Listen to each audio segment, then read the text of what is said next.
Miles Brent sighed to himself as he laid on the hard floor. This whole situation had him all but helpless, and after the initial panic, rage, and the entire emotional gauntlet that followed, he had grown pensive and considerate. Now his mind was running cold instead of hot, and he thought and recalled. The situation is easily summarized. He was one of the basic janitors that was being brought along for first contact. Technically second, but first face-to-face contact with alien life. Turns out that Earth and the entire solar system is smack dab inside some hellish patch of space that the Star Trek nerds had gotten everyone calling a negative space wedgie, mostly because there seemed to be about 1 million different names for it, usually about 50 per alien language, so may as well start giving it a few of our own. Now what's the wedgie do? It completely screws up almost every law of physics needed for FTL and most of the basic ship systems required. Artificial gravity? The wedgie says no. Efficient life support? Wedgie no likey. Proper astrogation? With the wedgie, you can't even trust your own eyes.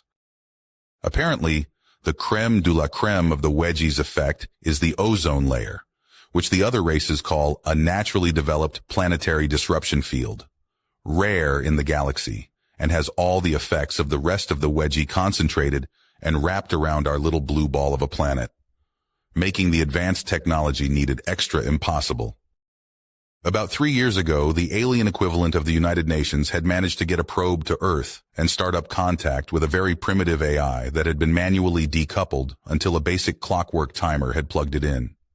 They did this because their laws stated that anyone lost in anything like a wedgie was owed at least a rescue attempt by law, and that law had recently been bent in such a way that we counted. Anyways, the AI program, it was the alien equivalent of Reader Rabbit or some other child education game designed to help create specialized ships to get out of the wedgie. First problem was that trying to get anything with the engines needed for crude FTL through the ozone layer made a really, really big bang. We'd been warned about this from the program so that first flight had been unmanned just to see how big a bang it would be. Most of the people that looked at it directly needed experimental optical surgery to see again. People like me that saw it through a recording were blinking spots out of their eyes for hours to come. Still, it was really neat to see a double-sided mushroom cloud. To cut out more of the bullshit, we built the thing in space, developed slingshot railguns with the help of the AI tech to throw things into orbit to cut down on cost. The way down still has a doozy of a first step, though. Then came manning the big clunky beast of a ship. The program stated that for proper first contact, they wanted a large variety of every type of human around, so a lottery went out to each and every major population center, and I signed up. I got lucky, and they gave me my training. I'm called a janitor, but I'm also trained as a mechanic, soldier, and diplomat to some extent. A few friends I made during basic had joked that if we were separated or got bored, we had everything we needed to start our own rebellion on an alien world. Considering we were in gunsmithing class at the time, I had to agree. My role on the ship was to sit on my hands and hope to never need to come off them. The Dauntless has thousands like me, each one trained well enough to take over for an actual engineer, soldier, or diplomat. Though to be fair, the diplomatic training was mostly a crash course in the standard trade language that we didn't pass until we could go through an entire day being monitored without speaking anything but galactic trade. After that, there was required reading on numerous political texts with some final grade essays and 1,000-question quizzes that you had to get 90% or get sent for remedial training, which I had to do, twice. Things had gone well at first. The Dauntless held up well, and the experimental technology, as well as the old standbys we were already familiar with, kept us safe and sound through the wedgie. Then we broke through the edge, and the ship nearly plowed through an observation post. After that slight debacle, we began to straight up sail through the cosmos as we brought the separate pieces of the advanced equipment together, and the entire ship went from a gravity-less pain in the ass into a comparative luxury hotel with warp drives. We soared among our fellows for the first time. The scuttlebutt on the ship said that most of the aliens speaking to us through the comms not only looked humanish, but also gorgeous. Babes for days. Star Trek had gotten something else right. Turns out that Galactic UN was just as useless as Earth UN. no standing army of its own, and no official power. A massive advisory board with their heads up their asses and hoovering up the taxes. The escorts were basically the Salvation Army, and their own laws hadn't given them permission to teach us about weapons and armor. Our ship was basically a giant flying piece of armor due to the ablative plating needed for the wedgie, and we had snuck aboard a lot of missiles, guns, and torpedoes for our own paranoia.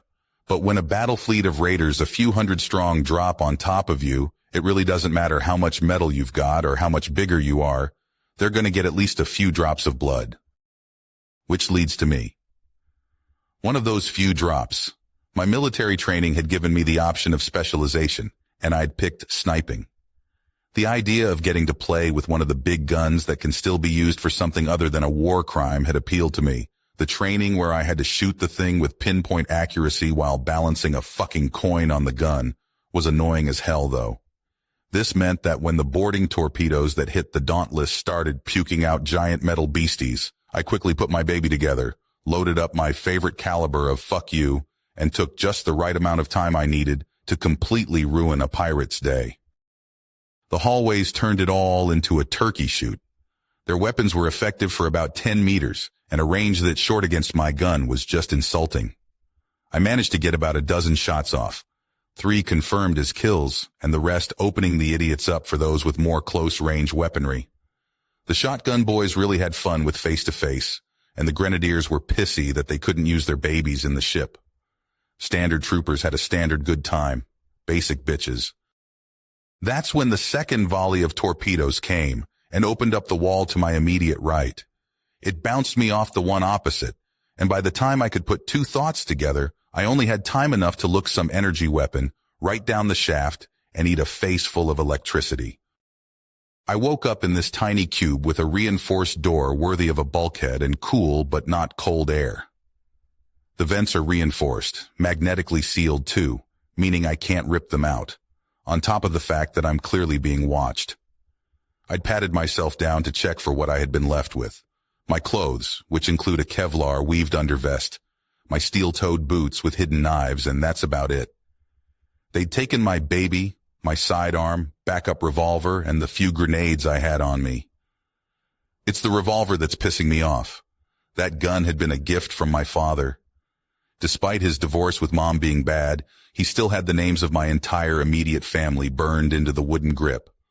A way to hold my family close even light years away, all around a cheesy but sweet gesture. I'm going to get my chance to escape soon, and when it comes I have to be ready. When I get tired of lying around and waiting for something to happen, I sit up with my legs crossed. Sort of. During the combat training, they drilled us on some weird Eastern way of sitting that lets you rise up fast and stay solid the whole time. A neat trick, but the unarmed combat part of training had been really lacking for favor of guns, vehicle combat, and the sheer time limits of getting the project off the ground. The wait isn't much longer, just long enough to make me really wish there was a toilet, regardless of the camera. As I'm contemplating pissing in the corner, the door opens, and the first thing I see is the same sort of sparking taser rifle that tagged me before. So they're not here for bullshit. That's just as useful as being sloppy. Someone sloppy you can get around easily. Someone paranoid you can drive insane. I slowly rise up, examining the armor up close for the first time. It's either a powerful and well-made robot or power armor. Bulky and angular, the thing has no obvious weaknesses from the front. Maybe the head part, shooting it with a sniper rifle, had disabled if not killed the others. The guns, if shot, end up overloading and paralyzing these things, meaning they're not shielded against their own weapons, opening them up for all sorts of fun. A bit of a mistake, really. It's painted mostly dark red with patches of black that have skulls and crossbones for some god-forsaken reason. There's what looks like a score tally across the left side of its chest, a chest that likely contains some kind of missile port, or the big guns for the way it sticks out. Come, now. It orders in a mechanical monotone, taking a step back and not giving me a chance. I step out staring right at its head. At least I assume the chunk on the top with a glowing red sensor line is where the head is. Or at least where whatever is controlling this thing is seeing me from. A sensor line surrounded by reflective material, meaning I've got a sort of plan. There's another of the big stompy mechs with another sparky taser gun. It turns away from me and begins to move as the first one gestures for me to start moving with its weapon. I spot what looks like handholds in the back of the departing armor and can see a few seams, either for repair or to get a pilot in or out. It can still go either way, but I'm leaning more towards these things being piloted. I look over my shoulder and pay close attention to the reflection in the mech's sensor.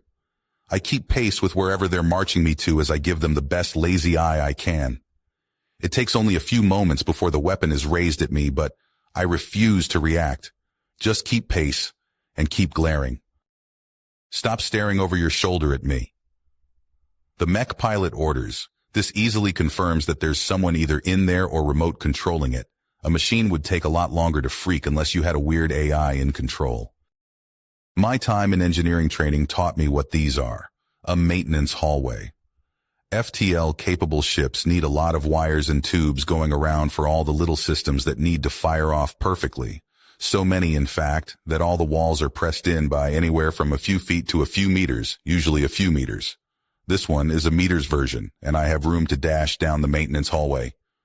I reach the small bulkhead with ladder that goes up and down the levels, and quickly get myself down an entire segment of the ship. I seal it after me to buy a few more moments. Okay, now I'm in the guts of the place. I just need a map and a bathroom, and then I can really start raising hell.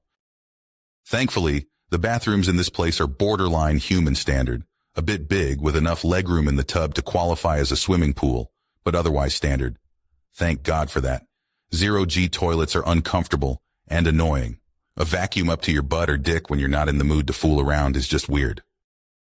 Getting into and out of the maintenance hallways is easy when you figure out the particular ship's latches and such. I get in good and quick and rush towards a nearby ladder as I hear a big stompy mech show up at the bathroom I was just at, and I get up to the next level. There's the slam of the panel into the maintenance hallway and some fast movement, and I know I was spotted going up. So I go back down and rush ahead. After all, if they think you're up, go down. If they think you're down, go left. I give them a trail more akin to the Gordian knot than anything else for about an hour before calming down and leaning out to try and find some place with either weapons or a map of some kind before ducking back in to do so again elsewhere. A few hours of poking around and avoiding patrols here and there, and I find myself near the front of the ship. Science fiction would tell me that this is where the helm and such is located. On the Dauntless, it's actually in the middle of the ship and behind so much armor that you have to shear away most of the vessel before actually getting to the command crew, life support, or engine controls. After a short time, I find one of the alien women going at a communicator under her breath as she activates it. I crack open the panel and get a glance in. It's some kind of quadrupedal dog woman. I don't know how better to explain it. It's like someone took a dog and tried to make a porn star out of it, but never bothered to get her to stand upright and only seriously feminize the face rather than replace it. The alien is still covered in fur, but is also in what seems to a patchwork business suit. A bandana keeps her absurdly long blonde hair out of her face as she sits down like a dog and adjusts her massive mane. Also, she's huge. If she stood upright, she'd be maybe 9 feet tall and ridiculously proportioned by any stretch of the imagination. There are discolorations in small straight lines through her gray fur. Possible scars. I crouch down low with my right boot knife held ready, just in case. Hello, Captain Lilpaw. I take it from your expression that the raid didn't go as expected? Another woman's voice asks on the opposite end. This is getting ridiculous. The first 2 or 3 encounters being female only was odd but not really worth notice. Having nothing but female encounters with the official first contact over communications, the pirates that took him and now their sponsor. Where are the males? No, the ship was unexpectedly armed on top of the absurd armor needed for cruel space. The humans used kinetic and explosive weaponry with an obsessive fervor. Captain Lilpaw answers with her entire frame drooping. Oh, that was unfair. Having a woman that looks like a puppy and a porn star at the same time as my enemy is a low blow. What about boarding parties? The sponsor asks. I can't see the screen past Lilpaw's enormous chest. If I wasn't planning on killing her, then this situation would be out of a particularly depraved porno. We're only missing the badly hidden zipper on the alien outfit for me to be Dick Nova, alien penetrator. Everyone on that wretched ship was armed to the teeth. The fatality rating was over 90%. They reacted so fast. They were so well armed. The humans aren't here for peace. Their ship is military. Elite military, too.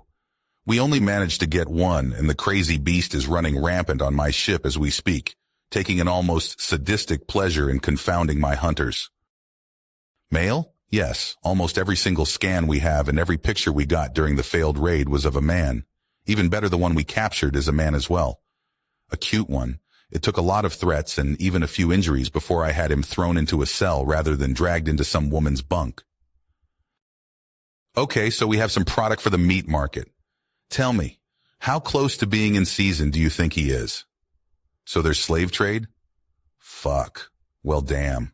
I really need my guns now, or maybe hers if it's not DNA encoded or something. The male thing I put aside for later. How did he get out? We were transporting him to a film studio so we could get some good shots for a sale when he freaked out one of the guards enough to get her to shoot at him with her stun cannon. He dodged the zero-range shot which hit the other guard and then slipped between her legs before climbing onto the back of her armor and trying to get in, giving the girl a panic attack. Then he vanished. By the time she came to her senses, she saw that she accidentally tore open a maintenance panel and he was gone. Surely you have some idea where he went. We got a hint of him when a refresher was used about 5 decks away from his original cell, and a glimpse was caught of him by a patrol woman who had been heading to that one anyways. She saw him going up, but he tripped a sensor 3 decks down before deciding to bounce from one end of the ship to the other like a child's toy launched out of a railgun. No escape pods have been launched. All shuttles are accounted for, and every weapon and suit is power-locked, but he's vanished. The only comfort is that he hasn't gotten away, because his people are still talking about rescuing him through the bug we planted. Lil Paw rants in frustration before rubbing a paw down her mane, panting a little as she does. I narrow my eyes at this revelation. They've got a bug on the Dauntless. Something else to look into. Yes. Every pod is keyed to our weapon keys, and the shuttles need not only a weapon key but a password to activate now. He's not going anywhere but in front of the cameras then to a customer that will be giving up a planetary ransom for the first human slave on the market, she says before taking in a gulp of air and fidgeting. What is the matter with you, Captain? Pressure getting to your furred head? The sponsor demands, implying that she herself is not furred. I have no idea if that narrows things down a little or a lot. Good. That just raises his price. Catch him and get him in front of the cameras. Then we can sell him as unique, untouched goods. After that, you can ride him as you please as recompense. The travel times alone to anyone's private collection will give him time enough to come out of season, so no one's missing anything. Catch another 10 or so, and I'll even let you keep one. Fresh faces on the slave market sell well, and I can be very generous to those who get me products like that. The obvious brains behind this raid says to her muscle, not that I can afford to underestimate Lil Paw here. For all I know, the second the call ends, she'll pounce on me through the wall panel. And with the way my luck is going, these broads likely eat their mates after breaking the pelvis. No way of knowing one way or the other, but I need a good look at the boss lady that Lil Paw has started some suck-up ritual towards. Luckily, there are a lot of reinforced pipes right behind me. No electricity running through them, and they're very well secured. Thankfully, they can take my weight as I climb up them and lean out to look through the slight gap as best I can. It's not enough, so I crack it open a hair further. The boss of this pirate captain is in a properly formal suit and has the camera set at an angle that's giving me one hell of an upskirt shot.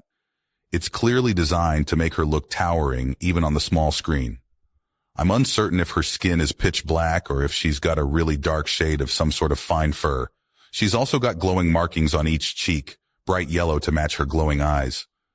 I'm not sure if they're natural or artificial, but it's a clue. Her proportions are just as back-breakingly absurd as Lil Paw's, if not more so. A human woman with those kind of proportions would be a freak of nature and barely able to stand upright without mechanical assistance. Any time on a trampoline would snap her back in half. I wonder if that could be used as some sort of torture implement against these aliens. I shake my head and refocus. She either has a strange hat on, Or her species has long ears stretching upwards with more bright yellow glowing markings near the tips. There's a cat-like demeanor to her beyond the clearly female portions and clear rabbit ears, if they're ears. Very female as I can tell, the woman clearly wears a size or two too small for her undergarments. The suit is shockingly normal looking in creamy off-white, miniskirt, jacket, button-up and a crimson tie. Strange things to be universal, but there you go. No earrings or jewelry I can see beyond a bright silver or maybe platinum ring on her left middle finger. A wedding band? A status symbol? A vanity? I need more information. High-heeled shoes in glossy red. Another oddity. And I think I can see the outline of some kind of hidden weapon tucked in on each side of her jacket. Either that or the bra she's got on is as literal as the term industrial strength can get. It would have to be for those oversized melons. Best I can tell, this band of raiders is sponsored by a CEO of some company or another, so she can pocket extra profit and likely lean on her competitors and maybe even kill troublemakers in her own company. Shit. I'm in some kind of action movie, aren't I? Now the question is, am I the hero, the cannon fodder, or the hostage? It can go any which way, to be honest. I'm dealing with the equivalent of an insurance company whose head hires out a biker gang to make sure that his premium is bought then never used. Plus slave trading on the side just to be extra evil. Hot alien chick or not, I'm putting a bullet in her. The call is cut off through Lil Paw's fawning, and she bats aside the screen before reaching down and moaning out loud. I keep quiet as I slip down, sheathe my knife, and slowly open the panel even as the alien woman pleasures herself into a puddle. So these aliens are weak to pheromones. Even the small amount of sweating I've been doing in this light cardio workouts been enough to reduce this woman into a moaning heap. I quickly case the room the moment I stick my head out. There's what looks like a computer terminal nearby with what looks like a small 3D printer or replication machine right next to it. And lucky for me, Lil Paw keeping herself busy and facing the wall opposite. Good enough. I slip into the room, completely inaudible over the sounds the woman is making. I do my best to ignore the absurd distraction as I activate the computer and smile. No password and no fingerprints or anything. It must work off proximity to her chip, if it has any protections at all. And considering I'm maybe 2 of her body lengths away from the woman, it counts it as her accessing things. I turn off any volume and set things to text only. It's in galactic trade, which is good and easy. It's one of those languages that are easy to master, but hard to learn. Once you've got its rules and most of the sounds down, you can slam your way through anything spoken or written on context. Internals of the ship has this place near the bow. Apparently I'm a few rooms away from the helm. Good to know. There are several armories, but no indication where my weapons are. That's annoying. The captain seems to get her second wind in self-satisfaction, and I turn to shoot her a dirty look for a moment. Damn woman, have some self-respect. A bit more poking into weapons and administration, and I smile widely. So the small divot in the wall next to the computer isn't a replicator or printer, it's a universal installer for access chips. With the captain blaring approval mentally due to her fun times, I have full access that lets me make an account of equal authority, one just for me. A beam of light basically teleports the thing into the middle of my palm before the machine lets out a chime. "Welcome, Commander," the ship says in a deep male voice, and I freeze. The room is dead silent. There's movement. "Don't what? How did you get in here? Why did it call you Commander?" Lil Paw demands. I'm not doing that whole turnaround and behold the monster bullshit. Go back to your fun. Now. I order, pointing down now. Still haven't turned. Care to answer a question? I'll return the favor, Captain Lil Paw, I say, and she freezes. I won't count that, but yes, I do. I say, watching the reflection. She's completely still, but for her tail. It wagged when I said I knew her name. If she's like an earth dog in any respect, then I just gave her an endorphin rush. What's with your proportions? They're appealing, but they'd get you killed by predators evolution-wise. Or is cosmetic surgery common? What? No, we have to bulk up like this. It shows we not only have all the meat a mate could want, but are ready to bear children. In lean times, we slim down a lot. But with advanced farming and ranching, most girls are always ready. That implies it's the females that seek mates out? I ask in a slightly shocked tone. Well, yay. Isn't that normal? You only need one male to keep a small village pregnant and reproducing if he's in season. Doesn't it work like that with your kind? It can, but the males compete with each other for the females. Now, what's your actual question? I ask, turning around to face her as I cover the computer monitor. A few taps to turn it off and somewhat hide all the research I made. I need to make a dash, and I need to see her all the better. Her tail starts really wagging at the sight of the tent. Is that what proportion of your kind is male? 1 per 100 is normal? 2 per 100? 3 per 100? She asks, her voice getting lower and more salacious with her every iteration. 100 per 100. I answer, and she goes still. Equal chance of male or female at conception? I have 2 brothers and 3 sisters. I answer, and her eyes go comically wide. An entire world of hunks trapped in the middle of cruel space. The galaxy is a complete and utter sadist. She pants, tensing up and shuddering. She takes a deep breath to steady herself, but apparently my pheromones are just that much of a whammy as she wobbles and pants. I take this time to casually walk over to the maintenance panel, open it up, and walk back in. Hey, wait, she protests as I close the door and move off. I rush past a bulkhead and close it behind me before listening. She thinks I went up, a reasonable assumption. I start walking away casually as I consider things. I now have full authority in the ship that can't be superseded by anything. Unless they've got some solid hackers on board, likely, then they can't keep me in or out of anywhere. But more importantly, the nature of her questions not only tells me why I've been taken prisoner, but also that if I was made of solid gold and left a trail of flawless diamonds as I went, I still wouldn't be half as actually valuable as I am.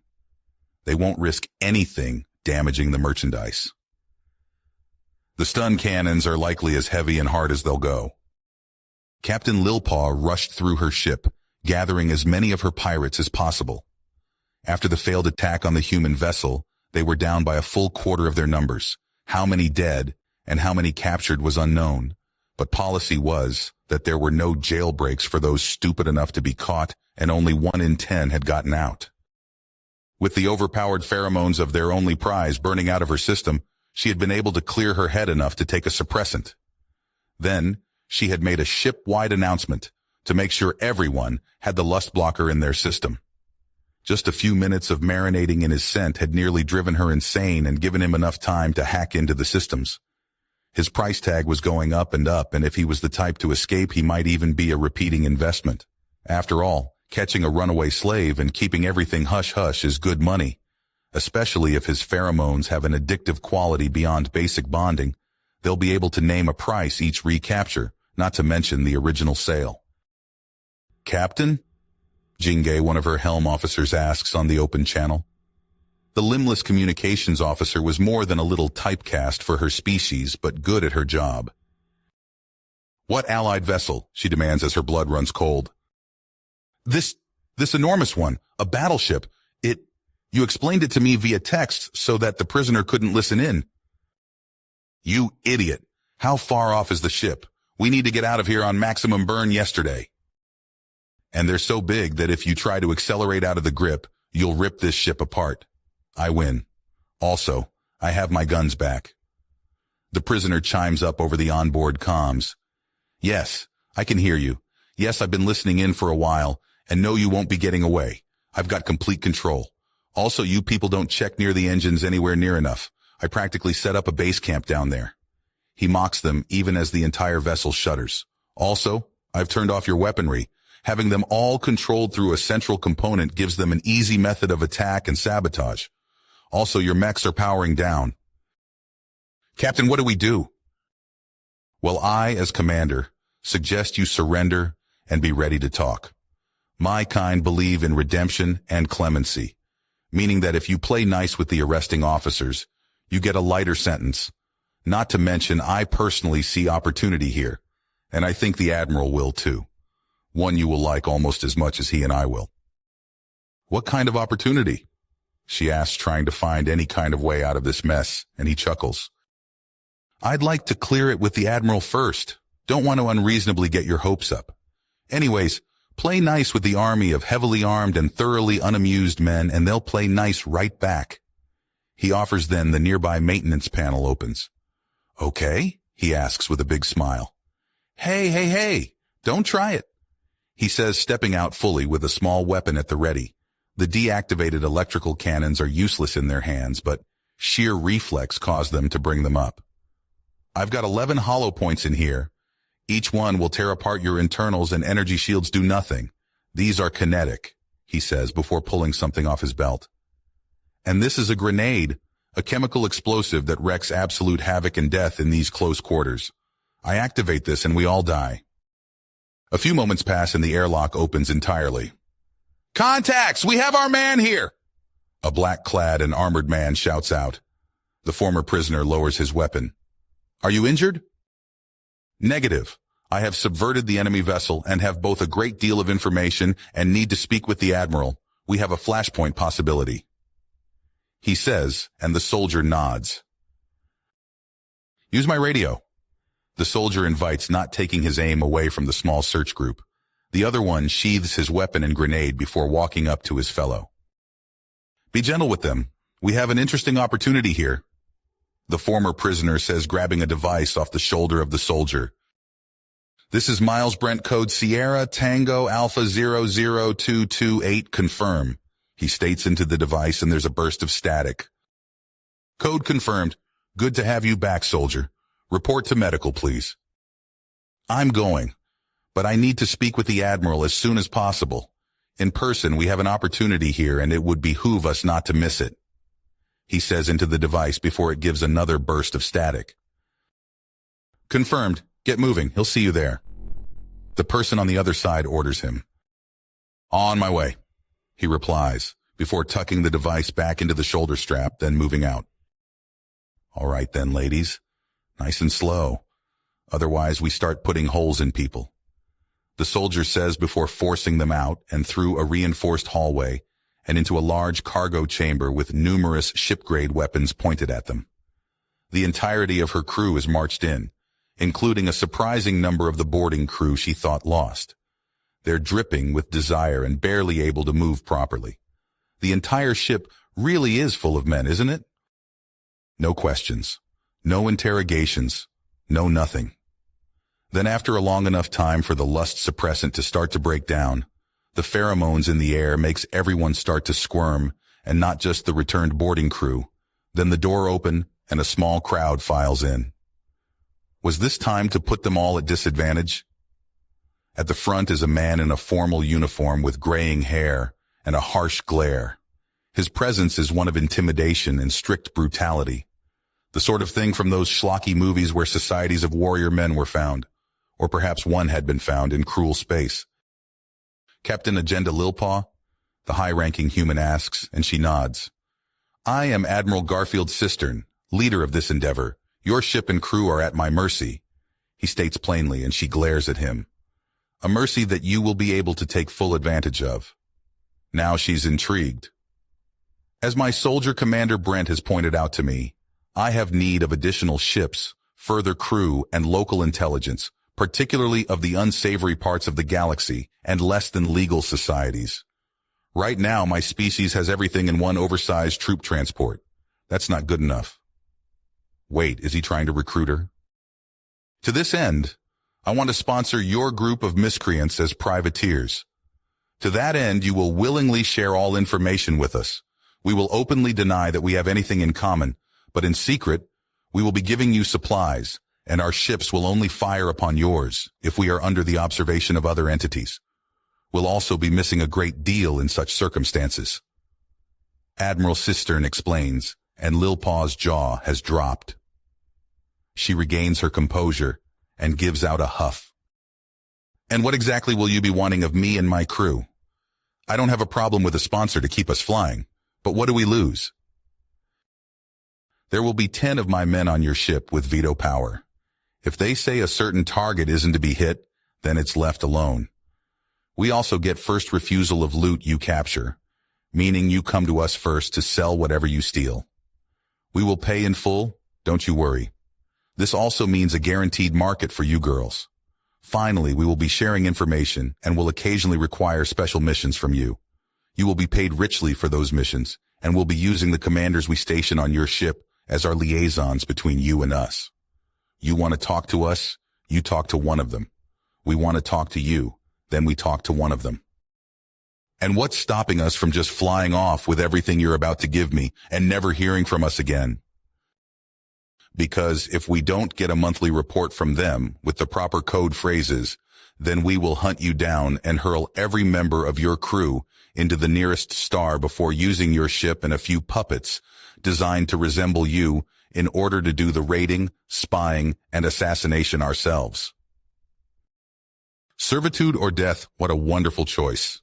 Captain Lilpaw growls out with her hackles rising. Behaving like you actually have standards and prospering, or throwing away any semblance of being anything more than an animal and dying. The Admiral counters, and she huffs.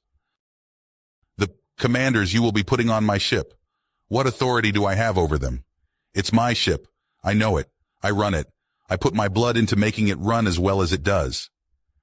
She demands, and the Admiral sniffs. Do not think me unaware of the unusual gender divide in the galaxy.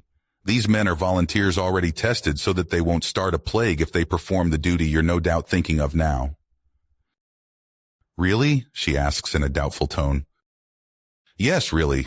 We've also gotten the preliminary tests out of the way. There is risk of pregnancy if you overindulge, the Admiral remarks, and some of the men behind him look away somewhat as if embarrassed. Finally, a normal reaction from these crazy humans. Captain, this is his idea, he says before glancing back at the suddenly bashful-looking soldier.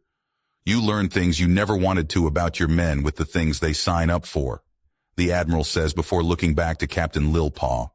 His information is also what gives you your first mission. Commander Brent will give you the details. This first assignment is non-negotiable. Furthermore, you must sign this if you are to be one of ours, he says, and is handed a briefcase by Brent that he opens up and lays between them. This is a contract with your writ of piracy.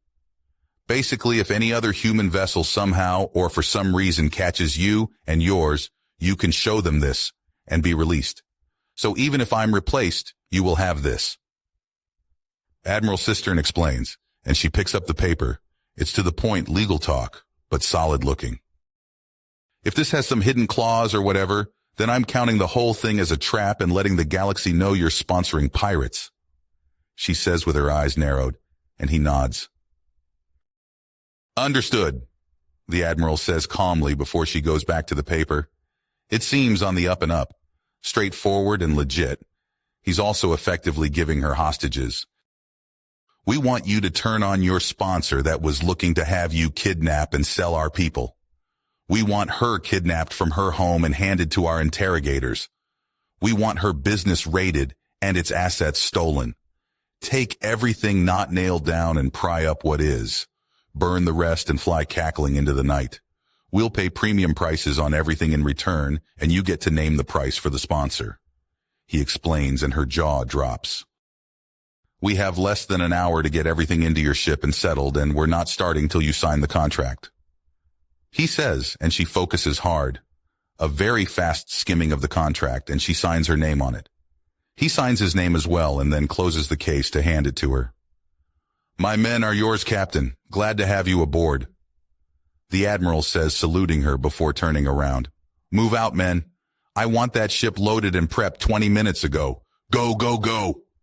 He roars, and the 10 men behind him rush away along with a huge number of crewmen. What are you putting on my ship? Captain Lilpaw demands, and the Admiral turns to her. 2 months' worth of food supplies, 3 weeks of fuel in solid state, and 2 in liquid, the materials and tools to make a gunsmithing laboratory so that my men can maintain and improve their weaponry. Even produce more if it's requested of them. They will also be moving on their personal effects and the extra training materials we're having them complete. Extra training? Make no mistake, all 10 are excellent combatants. The training they underwent had a 95% failure ratio over 2.5 years, and each of them got through. However, the training was about local languages and combat as well as ship navigation and maintenance. They can destroy enemy positions and will raise unimaginable havoc to the enemy if given half a chance. Yes, the one we caught proved that right. Miles Brent passed by the slimmest of margins. Right at the line of failure, I and the other examiners personally saw him as the sort to finish all of his jobs, even if it meant he was leaving chunks of himself behind. He's one of the weakest links on our ship, but a laudably stubborn son of a bitch.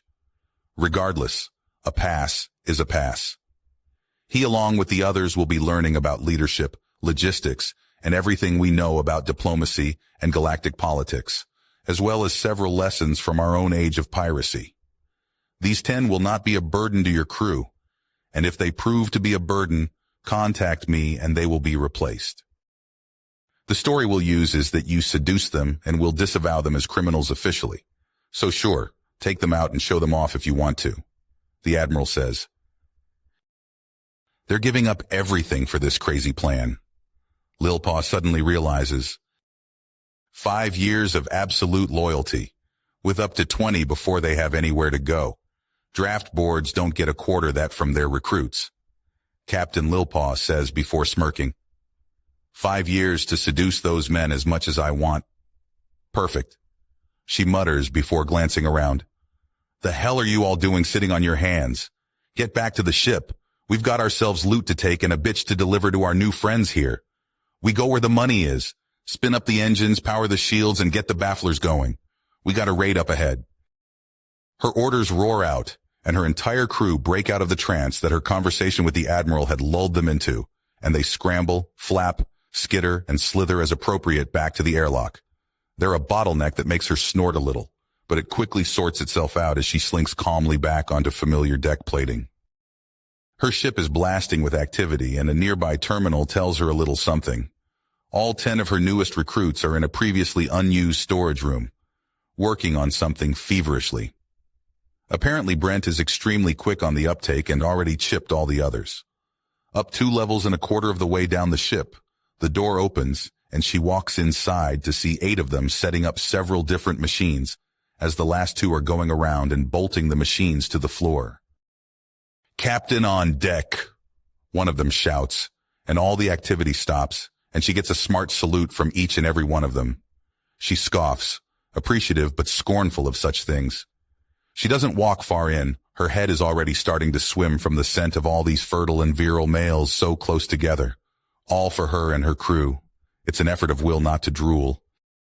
This is a pirate ship. I don't want salutes, I want results, she says, and all of them but that freaking Brent rush back to work. Fair enough, Captain. I hope you don't mind if I'm the one giving explanations, he says, and she grins salaciously. Oh, don't worry. You'll be giving me a lot of explanations come tonight. But I want to know what kind of mess you're setting up in my storage room, she says, and he nods before taking a stance with his feet shoulder-width apart and his hand clasped behind his back. This is a gunsmithing workshop and laboratory. We will be creating long-ranged kinetic weaponry in here, as well as experiment to create better models and custom models for the many different crew members. This is also where we will be manufacturing the ammunition and performing maintenance on damaged weapons. We have a 3D printer for plastic part manufacture. We're also setting up a multi-bit drill, a metal press, a lathe for metal and wood, a belt sander, and a grinder. We also have a bullet press and a small chemical workstation. Finally, we'll be making a lot of use out of the foundry and scrap recycling chambers on this deck. I see. What can you start handing out first? Easiest and the fastest is to use the 3D printer in plastic. The weapons come out more fragile than a metal one, but can be produced in huge quantities quickly. Brent answers, and she nods at the thought. We can start now if you want cheap handguns. Proper rifles are too powerful, and forget about a plastic shotgun. However, we can pump out standard handguns roughly at a rate of 1 every half hour, he says, and she must have let her confusion show. This is a handgun, he says, drawing out a weapon from a holster hidden under his left armpit. It's held easily in a singular hand. He flicks a switch and holds it out to her. Metal? She asks, taking it and examining the weapon for a moment before handing it back. It makes a more enduring weapon. It will require regular maintenance and cleaning as opposed to a plastic one that after a short time will warp and begin to misfire. Brent explains as he tucks the weapon away again. So it's like a stealth plasma caster compared to a multi-plasma caster and a long-range caster, I assume? Good. Now, Captain, Jingay asks through the comms above her. Oh boy. If they're willing, then half my crew is getting gravid in short order. A prize beyond any amount of simple resources. 10 males on the vessel. An embarrassment of riches. She mutters to herself before shaking herself to clear her thoughts, and then making for the helm at a fast lope. Captain Agenda Lilpaw stalked into the mess hall ready to kill the next woman who demanded that one of the humans bunk with her. Her hackles were up, and her crew cleared a path as she prowled forward. Many of them choking as they did so, as most of them seemed to be filleting their meals rather than eating them. A dangerous proposition when the main course was skewered meat with a side of roasted tubers and some veggies for balance. A bit of everything so that every type of digestion was accounted for. Hundreds of otherwise hardened pirates are grinding their thighs together and clearly daring each other to be the first one to jump the small gaggle of males in the middle of the room. There's a ring around them that starts nearly 4 meters from the lot. One side, you thirsty idiots. Eat your food, stop playing with it, and then get back to work for pity's sake. She orders, shoving several crew members out of her way and sitting right next to them. Captain, the nearest male, larger than the rest with very dark skin and short, neat braided rows in his dark hair, salutes her. She scowls. Right, no salutes. Sorry, he says. Do you idiots know how many demands I've gotten about your sleeping arrangements? She hisses at them in a simmering rage. Yes'm. The same one answers. He's smaller and has a flatter face with somewhat paler skin and short dark hair and a pair of corrective glass lenses resting on his nose that has arms that reach back to his ears. It's very easy.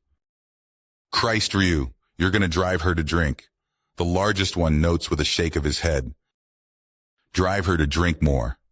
Not that this horse piss really counts as a proper drink. The next biggest one states, he's a study in opposites with the other large one. Just as big, smaller only by a tiny measurement, but pale in all aspects, from nearly white skin to yellow-tinged hair to pale blue eyes. What's a horse, and why are you comparing our booze to its piss? Speaking of horses, Captain, you look like you've been run down by a herd of them. Brent notices from 3 places down. He then grabs his plate and wipes it down before putting his last skewer back on it. Load it up with your spares, gents. He orders, holding the plate out before wiping off his fork and putting onto the plate even as samples of tubers, vegetables, and a few more skewers are piled onto it. It lands in front of her as a massive, mouth-watering mound of food with a half-full pitcher of booze right beside it. She pauses. That only matters if it doesn't work, Captain. The large, dark one notes, and she snorts in amusement before grabbing 2 of the skewers and all but inhaling the meat off them in her hunger. After the first bite of temptation is taken, her restraint vanishes, and she savages the meal with all she has. She has to use the booze as more of a dining aid so that she doesn't choke on a couple of occasions before letting out a satisfied sigh. The sound of restrained laughter has her glare at the cretinous males forced into her crew, and they clamp down on it tighter, but are clearly even more amused. Her mood is improved with a full stomach regardless of the terrible company, and she takes a moment to sort her thoughts. All right, you punks. Your quarters are sorted out. This ship has 6 levels and you're on the 2nd. Forward left, we use it for storage when we take on a glut of plunder. It's up to you to furnish it, and I don't care how, buy, borrow, make, or steal, I really don't care. If you are sleeping anywhere else, it's only with the express invitation of everyone in that room, get it? So from how thirsty these girls are, we're mostly just using that room to store our stuff, I take it. The one sitting opposite of Brent asks. His skin is pale but speckled with bits of brown, and his hair is an odd copper color. Hey, you might finally get laid, Freckles. One at the end teases and gets an upraised middle finger from the one nicknamed Freckles.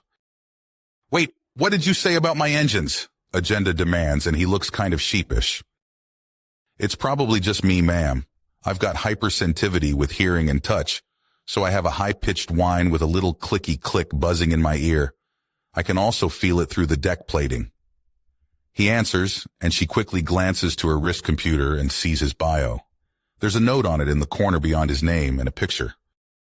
I have hypersensitivity to hearing and touch. I've been hearing a high-pitched clicking whine ever since I came on the ship and feeling it too. I narrowed down its source to the engine, but I don't know what it means. Franklin explains, and Mabby goes from visibly eye-fucking him to confused to surprised. This ship uses an engine for a beast an order of magnitude bigger than the Claw. It slowly shakes itself loose over a period of a few months, but if you stay on top of it, it's fine. Lets us get up and go way faster than most targeting computers can predict. We're at least a week away from the danger zone, and you can tell there's a problem. That's insane, the mechanic mutters before grinning. Come on, newbie. You're going to show me as many of the loose connectors as you can find. The Phaley engineer says, grabbing the human with one of her dexterous but possibly deadly paws and leading him off. There are, appropriately, catcalls as they pass the rest, and a good chunk of the engineering crew break away to follow their leader and what is no doubt their new prize. I think we've been abandoned, Brent notes with a grin even as Agenda looks into the note on Franklin's file. The hell is high-functioning autism? She demands, looking up, and there are some uncomfortable looks. That's not an answer. It's a mental disorder, one he was born with. Basically, he's got some over-the-top senses, is really bad at picking up social cues, and tends to be manic-focused. In his case, it's with science fiction and fantasy, so he's easily kept entertained, Brent says, and she turns it over in her mind. He's clueless idiot that hears and feels more than he should? Okay. How manic are we talking? What's he going to do? She asks, just making sure this isn't some danger to her ship or crew. He's memorizing the ship inside and out as we speak. A surprising number of people like him signed up for the training. A lot of them flunked out, but a sizable portion of the graduating soldiers were completely obsessive sci-fi nerds. Franklin's one of them. Right at the top, his idea of rest was mastering galactic trade or the specifications of the warp drives. What was more work for us was restful for him. It was insane. The large pale one notes. It wasn't fair is what it was. The bastard made it look easy. I nearly went insane trying to understand things and falling asleep feeling like I've been thrown down the side of a mountain, and he was smiling the whole way through. Brent grumbles and the table laughs. You contemplated strangling him a few times, haven't you? Agenda asks with a smile. Now she was in familiar territory, bitching and griping and sassing. Typical Canadian. One of them further down notes. Bald and round of head, but just as strong-looking as the rest, he's pale and shiny from the head he clearly polishes for some reason. Yay, the dude's the friendly and polite Canadian, almost to the point of parody. But it's authentic. Catch him off guard and he's still friendly and polite. That's how you know it's real. Brent finishes and notices Agenda frowning. What? Canadian? Is that some kind of subspecies? Country. Humans are a very divided species. The project to actually build and crew the Dauntless is one of the first truly international efforts. The only thing our race almost completely agrees on, with only the craziest and most superstitious people arguing against it. Me and Jake over there are both American. Brent points to the large, dark-skinned man. Our home country shares the world's largest unprotected border with Canada, Franklin's country. Ryu is Japanese, an island nation. Egypt is my homeland. Beck is my name, says the one next to Jake. I am Lou, a Chinese man, says the smaller man next to Victor. Jean-Luc of France, and you bastards shut the fuck up right now, one of the ones near the end says before snapping at the rest. Some of them put their hands in the air and surrender, but everyone is smiling. A few are even holding back snickers. What am I missing? Agenda asks. I share my name with a main character from a popular science fiction series. I've heard unending jokes during training and transit. There is nothing these idiots can say that I haven't heard too many times as is. Jean-Luc mutters. I mean, good God, I'm basically the man's opposite, but for the name, what more do you guys want? To know if you want your tea Picard. Brent mocks him and nearly throws himself out of his seat to dodge the thrown mug. Beck catches it, then seems to toast him with it and a mocking smile. Fuck all of you, I'm going! Jean-Luc snarls, standing up and stomping out. Brent just makes a face at him as he goes. Rambo is. Movie series. The first one is the only one we might not play, but the rest is some good action. We're basically taking over the tactical center on 4 to do this. Brent answers offhandedly. That happens every day anyways. If it's not in active use, then go wild. Just don't break it. Agenda remarks as she sees her crew finally start to relax around the men and filter in to sit at the same table. So there's 10 in total, but I've got 8 names only. Miles, Franklin, Jake, Ryu, Victor, Beck, Lou, and Jean-Luc. Who are the last 2? Marcus, I'm Roman, the round-headed one says quickly before taking his last bite of his skewer. I am Sai. My family hails from India. Though with the traditions of my homelands, I doubt I shall ever return. There is a dim view on piracy and such back home, even if it is sanctioned. What? One of her crew asks. Honestly, Agenda was expecting this sooner, or more likely it was Sai that it bothered the most. My home country is somewhat bound by an archaic caste system. I had to let go of many of my ideas and tenets of faith to merely pass the tests. Would I return even after 20 years of flawless service spending, but a day with pirates and the knock-on effects will be huge.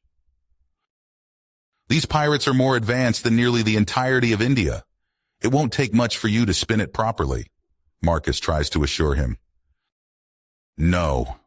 Unless there's a major shift of my people, working alongside pirates means that one will be taking the lives of others without it being in the defense of life.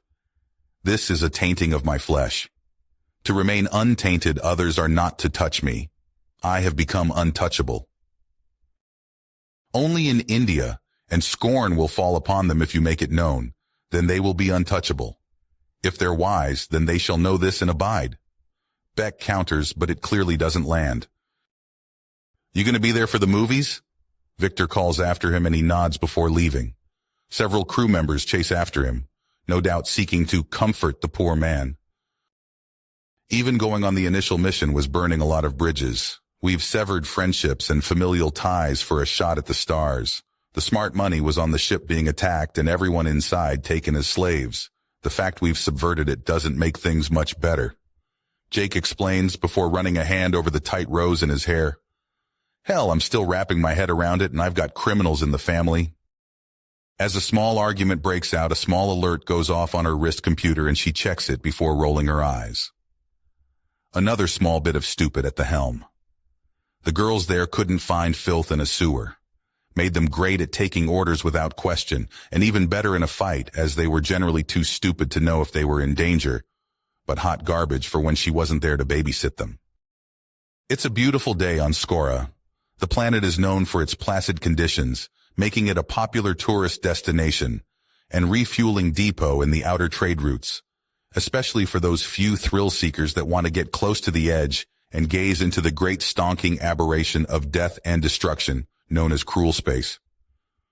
All in all, Skora is a wonderful world and home to the TRC-3100 #1, or the Great Plain Nagasha as they like to call themselves, lucky bitches to the rest of the galaxy. A very reasonable people, even if their teens and young adults tended to go heavy with massive tail piercings and huge tattoos along their scales. But hey, rebelling teens are almost up there with death and taxes for how ubiquitous they are. Officer Teresa Tritt felt a rueful smile cross her face at the thought of that. Her daughter in teenage rebellion, bad enough when Teresa herself had gotten armor piercings or even little hollow projectors bolted to her leather plates. But if Micah follows the local patterns and gets one of those enormous tattoos, she'll have a beast of a time getting rid of it. Unlike the locals, their species doesn't shed their skin every few years. Being a Platin, or the BMO 1100-48, had its ups and downs. Mostly ups, as few among the BMO classifications had natural armor plating along their body. So any sort of job in military, law enforcement, or security gave them a shoe-in. Even former punks like Teresa. Still, it would be nice to... Her train of thought slams to a halt as within grabbing distance a male walks by. A BMO 1100 #3 by the looks of his almost metallic hair tone and easy gait. He notices her staring and gives her a smile that sets her heart aflutter. She regains herself, reminding herself she can't just join a random tribe and marry in. She has a daughter to look after. She had paid for the insemination and everything, and loved her little Mika more than herself. Even if jumping on him now would mean that she would be the first in 3 generations to actually touch a male, let alone get laid by one. With a monumental effort, she stops herself from following him, and simply adjusts her uniform to busy her hand. She's on patrol. She's looking for troublemakers and reminding would-be criminals that there are laws and consequences for breaking them. She doesn't have time to chase down the first man she'd seen in person in over a year. She takes a deep breath and lets it out, centered and calm. Then the heat. The horrible, wonderful heat. Is he? She turns to regard him with her eyes wide. His gait has him easily halfway down the block and is being stared at by every woman he passes by, and several of the locals are outright following him at this point, the sparking scrape of their piercings and chains sending shivers down her spine. He's being followed by one of the local gangs. They're normally too cowardly to try anything but pointless posturing. But if there's a prize like that, oh yes, that's definitely her business. She mentally notes to ask whoever he's bonded with what the hell they're thinking wasting his time in season like this. But first things first, get the poor fool out of harm's way. This is probably the first time in his life he's not been surrounded by his wives or mothers every second of the day, and she'll be damned if she lets a male lose his innocence on her watch. You! The man screams out all of a sudden and breaks into a dead sprint. Was he trying to get away from some kind of slaver? Is there a threat in the audience? Is there? He shoulder tackles another man, this one bald, who had been coming from the other direction, and they roll to the ground together. Maybe an over-enthusiastic. The other man ends up on top of the first one and starts raining blows down on him with brutal, meaty thunks. Sweet goddess! Someone shouts in shock as the 2 men become a blur of wrath.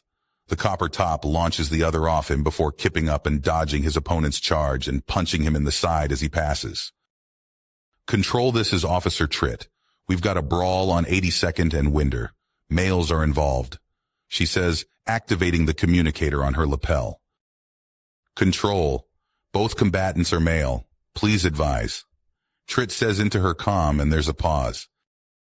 I'm bringing up your badge camera, please. Holy shit, they're trying to kill each other, Control exclaims as the bald one drop kicks the copper top into a ground vehicle so hard that the side dents. Not that he really notices, as he seems to bounce off the bone-jarring impact into a charging left hook so hard it sends the bald one staggering backwards before he springs forward and into a headbutt that smashes into Copper's face. Both combatants stagger back with Copper holding his bleeding nose. There's a grunt of pain as he rights it before snorting out mucus and blood that he flicks to the ground, even as the bald one spits up a bloody loogie. They exchange words in an unknown language before starting to pace around each other, each of them seeking an opening to start attacking again, but the initial flurry is over. All right, you 2 good goddess, Officer Tritt starts to say to the pacing men, but that just signals them to attack each other again. The bald one gets in a quick series of 5 punches before he's grabbed by the shoulders and driven into a brutal knee by the other, a shove, and they separate, each trying to both pummel their opponent and deflect the other's attacks. A stomp from the copper one opens up the bald one to stagger back and take a few glancing blows. Someone brushes by Tritt, and she does a double take when a third man, this one very slight, with vaguely slanted eyes and a mop of short black hair, shaved bald at the sides, runs along the top of several Nagasha tails, rushes past her and knocks down both fighting men before grabs something from their belts. He shouts something in an unknown language, and the other 2 roar back in a fury. The new third man leaps onto the tails of a few Nagasha to bounce off and race through the choking crowd with the other 2 in hot pursuit. Control, the fight's moving towards the starport. A third has joined in. Don't they have their own security? Teresa asks. They do, so they can spin on it. We've got reports of a second brawl some way away from yours, all male as well. Yes, this is insane. We have report of a 4-man fight breaking out near your position. We're calling in the guard for reinforcement. We have no proper training or channels to deal with this. They have null particle launchers. They'll put these berserk men down without hurting them. Null particle? That will drop everyone in the crowd if it doesn't shut down half the city. And how else are we going to get them to stop? Stun bolts and containment spray will just paralyze one and let the other two straight up murder them. We need all of them down at once, or the other one standing may take advantage of it. We don't know what set these men off, but whatever curse or drug they're under will be flattened by the null. Control argues back, and Officer Tritt has nothing to say even as she gives chase and, "Oh dear goddess, no!" she moans as the leading man slams into a large, dark-skinned one walking around a corner who instantly goes so berserk, picks him up with one hand and throws him into the other two that catch him and throw him back before tackling into him. All four men hit the ground in a bundle of furious blows, foreign invectives, and pure mindless rage. To everyone's shock, the bald one, who now has his shirt in tatters, lifts up all three of them with a deep roar before slamming the group as a whole into the pavement, then jumping into the mass elbow first. He's caught by the feet of the newest and largest one and launched upwards. He corrects and lands well, the wind blowing up his shirt and showing a patch along his spine with a blinking red light on it. It all falls into place. Someone here is getting some kind of sick thrill out of this and recording, which the entire crowd, including her, are doing. Damn. Frenzy patches. I'm calling it in. We need the guard 10 minutes ago. Control answers just before the newest, biggest one roars into the face of the smallest one as he holds the man by the shirt and starts running with him down the street, knocking aside a pair of officers like they weren't even there. "Get back here!" The copper one screams in fury as he and the bald one give pursuit. The two of them shove against each other and take quick swipes at one another as the insane fight continues down several blocks before the biggest one is tackled by a smaller form. There's a tumble before the big man is temporarily pinned under a dour-skinned man who throws numerous blows on him for a few moments before the pursuing two tackle him off, even as the dark-haired one tackles into the mess. Then the big one is up again as he grabs the dour-skinned addition and uses the poor man as a club against the other three. He only swings him twice before the copper-haired one gets behind him and tackles him at the knees, even as the dark-haired one jumps up and delivers a double drop kick to the chest. The massive figure of a guard troop transport soars overhead and slams into the street beyond them before unfolding to reveal the null wave cannon, a non-lethal but exceedingly dangerous weapon which makes use of the same strange effects prevalent in cruel space to shut down people and technology both. The short burst guarantees that no long-term harm is caused, while it also wipes out any form of axiom-based drug or curses. A frenzy patch counts as both. She tunes herself into the network even as another transport soars overhead and lands near the other brawl. Today will be one to tell her daughter and any granddaughters coming up. All troopers brace yourself. Null wave particles are active and about to be unleashed. "Everyone brace yourselves! Null!" Officer Tritt calls out, just as the massive gun powers up and the light drinking energy flashes out. Everyone hits the ground before they're forcibly dropped, and Officer Tritt is no exception. She's fine before the wave hits her, then utterly exhausted and feeling like she's been thrown down a flight of stairs. With a grunt, she opens her eyes. The men! They're still standing. But they're not fighting. They glance around and then run off. Good, the patches were broken. Hopefully they're all just heading home. But how did they personally resist the null? How? The fuzziness of null chases her into unconsciousness, and her memories of the fight fade ever so. Several blocks away. "Holy shit, they really did shut down the whole city with that," Jake says with a whistle. "Also, you punks are assholes, teaming up like that in a free-for-all." No, a fancy-looking air car that lowers to their level, and in the driver's seat is Mercy. "How much for how long, boys?" she asks with a wink as all five pile in. "Holy crap, you guys fine with that?" "Yay. Getting the hell out of Dodge is more important than comfort.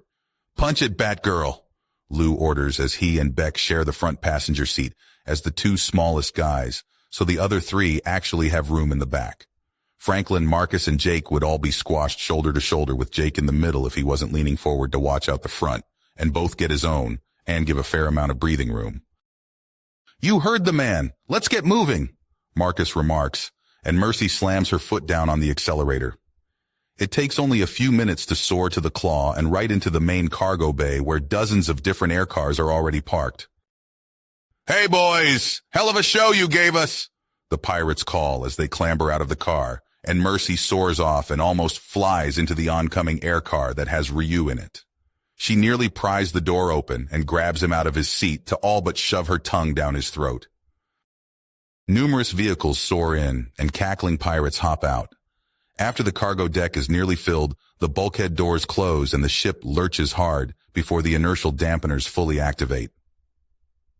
Ladies and gentlemen, that went off perfectly. We now have 63 luxury air cars, 400,000 in loose credit discs, 200 assorted plasma and laser weapons, nearly 3 tons of explosives, entire petabytes worth of blackmail for local government officials, 100 pounds of stolen jewelry, a literal ton of designer clothing, and one severely pissed off hostage that used to be our employer.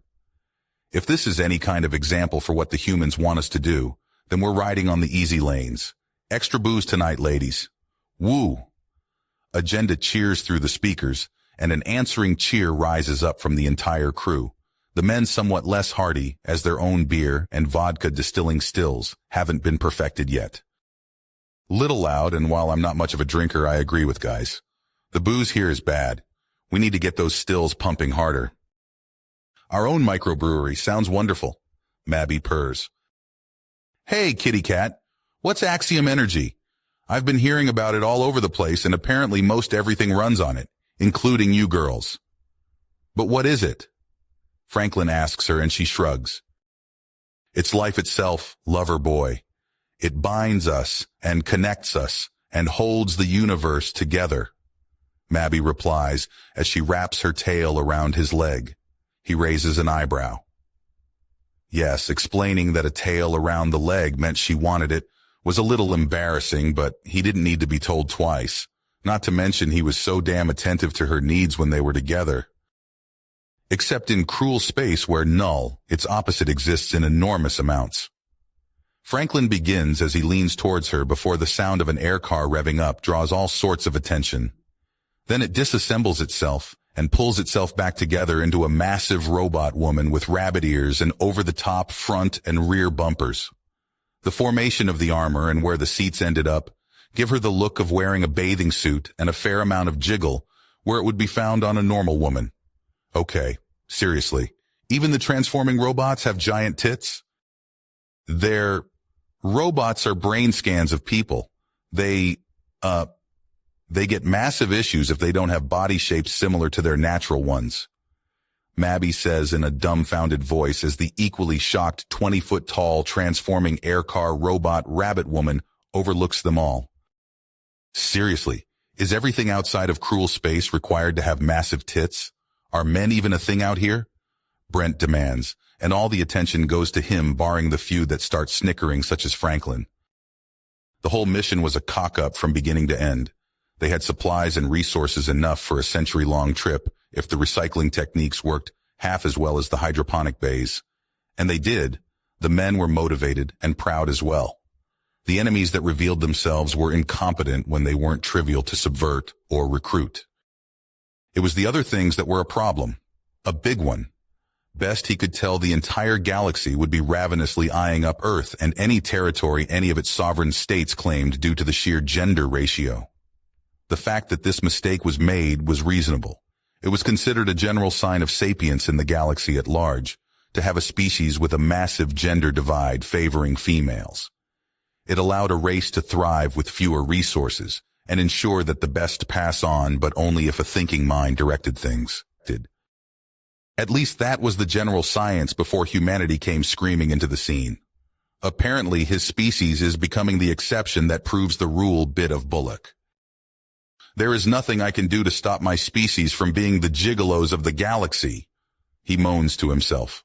"Our weapons outrange common hardware by a factor of 10 and outright ignore the most common defenses. We are functionally immune to the standard methods of non-lethal takedowns. But no, we're male, so we can only be breeders and such." He picks up a data slate and peruses it. The information the galaxy has on his species. Bipedal, mammalian, omnivorous, 100 per 100 number 1. Species name, human, homeworld, Earth, sector, cruel space. No, these are not typos. No, this is not a mistake. A species with an obscene gender ratio has been found in the least habitable part of the galaxy. If not for the unusual gender ratio, they would be BMO DARD 284. The tinny voice of the data slate reads out to him. He presses the button for further elaboration. Bipedal. The human species walks upright and upon two limbs like much of the galaxy.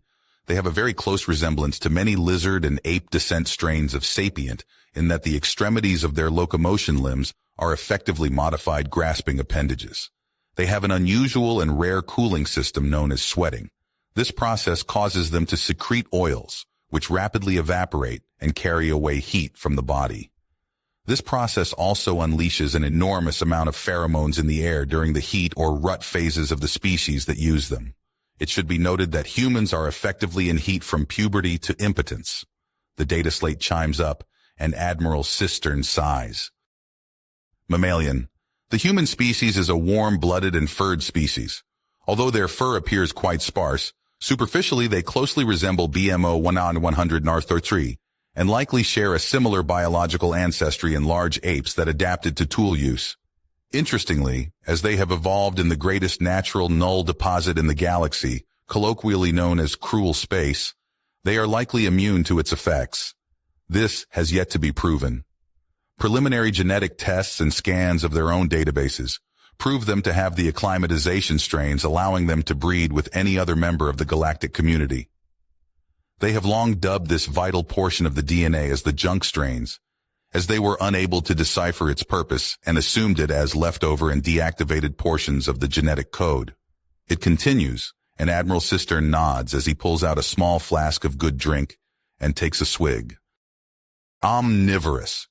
This is where humans begin showing truly exotic traits. Their unfortunate evolution in the middle of cruel space and lack of any form of axiom energy during their evolution as a species or culture has forced them to truly stretch the definition of omnivore. Great care is to be used in eating any form of human food, as their tolerances for poison is unrivaled and they consider many deadly substances and plants to be simple and stable parts of their diets.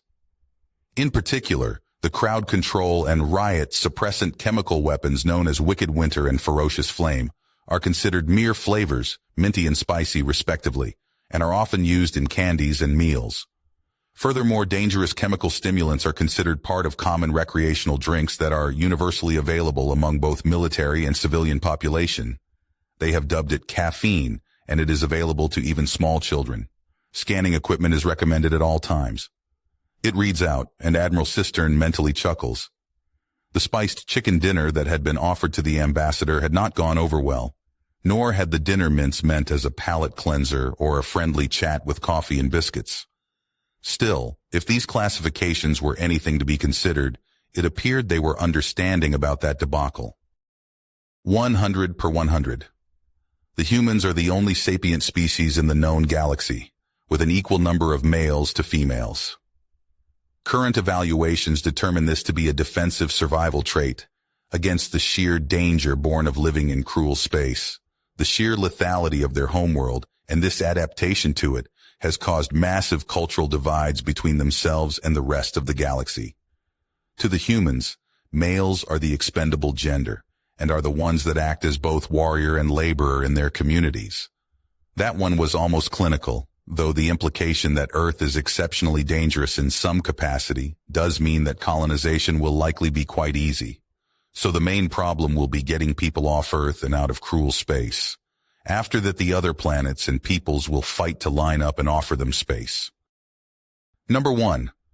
Though in many respects all races are unique in the galaxy, humans hold truly one-of-a-kind qualifications due to their ratio between male and female and utter lack of axiom energy in any form of their society. The diplomatic vessel. Dauntless is their first major project into axiom technology, and they have proven to be an incredibly industrious species, having built a massive vessel in a period of time rivaling a minor shipyard without any of the standard support structure or training required. Unfortunately, as a race, they have already been victimized by pirate attacks and lost a significant number of crew, suggesting that their martial capacities are not up to standard with the rest of the galaxy. Again, this is likely due to their lack of axiom energy around their home world. The slate belts out at him as he screws the top onto his whiskey and tucks it away. In conclusion, race BMO 100 the 100 number 1 is likely to break out into the entertainment and escort industry. They will undoubtedly quickly fall into this niche and be rapidly seen in many worlds over the next few centuries. That is all currently known about species BMO 100 Mar 1, the humans. With that, the data slate stops talking at him and he considers. As a man and a lifelong military man, no less, this bothers him. This really bothers him. The idea that he would be expected to sell himself around a pole more than manning a gun, or to be kept as a house husband and have his training and experience disregarded, makes him want to spit. Yet he could not find a better option. Humans are behind with everything on top of being stranded in the middle of a massive spatial anomaly that cripples advanced technology. It was like being from a continent where fossil fuels and electricity simply did not work. Forcing everyone to rely on coal, not a bad standard of living, but nowhere near what the rest of the world would consider impressive. I'm one of the most powerful men on Earth, and often I'm at best a tight piece of ass in most circles. We're being humored by these cretins because they want boyfriends and husbands. He says to himself, before exhaling an enormous lungful of air. The intercom on his desk beeps, and he stabs the button without bothering to open his eyes. I'm on my way, he says before standing up and marching out of his office. He quickly makes his way to the anti-gravity corridors through the ship and holds up his arm to the right wall. The magnetic rail grabs onto the patch of metal on his wrist. It has his rank insignia and name on top of being able to serve as armor in a pinch. But its main purpose was to adhere to the rail and numerous other small devices with a single strong magnet on them, usually ammo cartridges. After a few minutes, he holds out his left arm and catches a ladder that he swings himself onto and climbs back into the gravity field. His stomach threatens revolt, but is brought back into line. He marches solidly into the large cargo bay and glares down. "Admiral on deck!" a soldier shouts, and the room turns to him with a salute. The aliens look confused by this, but that's what happens when you recruit from the scum of the galaxy. He snaps a salute back at both his workers and the brave, if suspect men that had volunteered to live among the pirates. "As you were soldiers," he says before turning and quickly getting on the lift. Moments later, and he's on the ground floor of bay and walks smartly through the crews that part around him in deference for his rank. "Sir, our first mission was a complete success. Our Malefactor 1 Miss Karen Darkdown is being escorted to the holding cells as we speak. We have all of her personal blackmail materiel, several of her weapons deposits, her ludicrously expensive wardrobe, and it was all disguised by the theft of several $100,000 in physical credit discs and a massive carjacking operation," Commander Brent says with a salute, and Admiral Cistern nods before glancing towards the bright red sports car with thrusters instead of wheels. "Excellent. What is the price tag our good captain has placed on these pieces?" he asks before turning at the sound of claws clicking against the floor to behold the quadrupedal captain. He looked over her at first before glancing down. The fact that a fair portion of the galaxy walks on all fours and rears up to use tools or temporarily balance on their hind legs for intimidation purposes is still sinking in somewhat. It helps to think of them like a bear with thumbs. That's also a woman. Price? I do like this part. First off, the bitch. I want 1,000,000 credits for her. I understand it'll take you some time, so consider it a debt you owe me. I'm keeping the dresses and the guns and money and the cars and, yeah. I'm keeping everything else and you owe me 1,000,000. Oh, but I'll swap a copy of the blackmail in exchange for an equal-sized copy of your movies and books and such, Lil Paw says with a smirk, and then raises an eyebrow as Admiral Cistern smirks. "An excellent bargain, Captain, and you don't have to wait for that 1,000,000 credits. I have brought over numerous goods and luxury items from the homeworld for trade, and have sold a small amount for an enormous profit. Apparently delicious exotic candy made almost exclusively by men is worth roughly 10 times its weight in credits. Would you like your million credits in small units or larger ones? Larger ones, the hard credits we got in the raid were exclusively in smaller units. Lil Paw answers and he nods. Of course, now I heard something about someone requesting refugee status. Right. This awkward sir. Technically, she's the daughter of our apprehended target, sir. Commander Brent says, and Admiral Cistern gives him an even look. Sir, have you had the opportunity to study on robotics and artificial intelligences in the galaxy? My schedule has been extremely full. We're currently eating into my personal time, soldier. Then I won't cut too deep into it, sir. They can't make robotic minds, but they can brain scan and copy minds into a digital space. As such, all robots are basically a person in a robot body. Brent explains, and it falls into place. She is an abused, manipulated, and enslaved brain scan of Miss Karen Darkdown, sir. She was created on a power trip by Miss Darkdown and kept in perpetual servitude until she suffered what appears to be severe disassociation from her organic self. Legally standing, a brain scan is considered to be either a second instance of the person in question or a direct relation. Brent explains. If the woman just wants shelter and rehabilitation, then we will help. Admiral Cistern and Commander Brent nods. Is there more? She's a mode shifter, sir. A transforming robot rabbit woman that's 20 feet tall when bipedal. Her other form is a luxury air car. Commander Brent says, and Admiral Cistern closes his eyes for a moment before taking a deep breath and exhaling. He opens them again and glances at what he thought was a sports car, but is apparently the refugee requesting aid. That what you said makes complete sense is just, I fail to find the words. So long as she is not a danger to my men or my ship and is cooperative as a guest, I am willing to offer her refugee status in my capacity as Earth's main ambassador and admiral of its planetary navy, he says, before turning towards the car. Madam, provided this isn't some absurd prank by my soldier, could you please introduce yourself so I may begin the process of assigning you quarters? A digital woman's voice echoes from the car before there's a shifting of its everything. It takes Admiral Cistern a moment to take in the 20-foot-tall woman that looks like a Playboy bunny in thigh-high boots and wearing opera gloves, all in red, with her skin the pitch-black leather of the car's interior. She even has a mess of wires and fiber optics for her hair, even as her ears twitch nervously. Biting back the obvious question of why a robot woman needs enormous breasts and an equally enormous rump, he simply nods. A pleasure to meet you, madam. I apologize that it's not under better circumstances, he says, and she takes a step back before kneeling down to better meet his gaze. Thank you is being this nice normal for your kind? She asks, and Admiral Cistern gives Commander Brent a sideways look. The soldier shrugs and mouths the words, good manners, in English.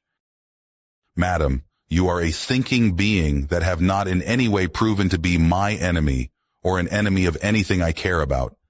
As such, there are basic manners you are owed, basic courtesies and deference to your own right to choose, and as a person. Until you somehow prove yourself less or more, then I will treat you the same as any other refugee asking for aid.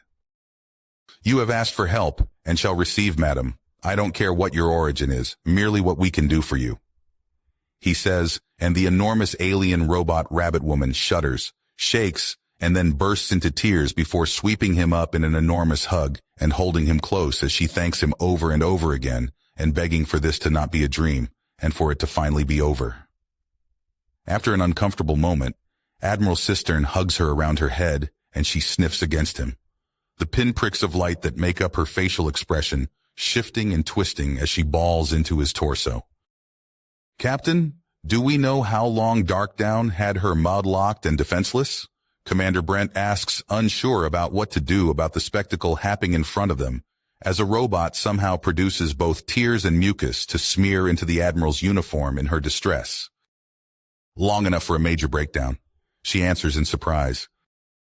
Several hours later, After the annoyance of calming down Miss Caddy Downshift, their refugee had requested a rechristening. He had set her up with her own quarters and all but threw one of the ship's psychiatrists in there with her.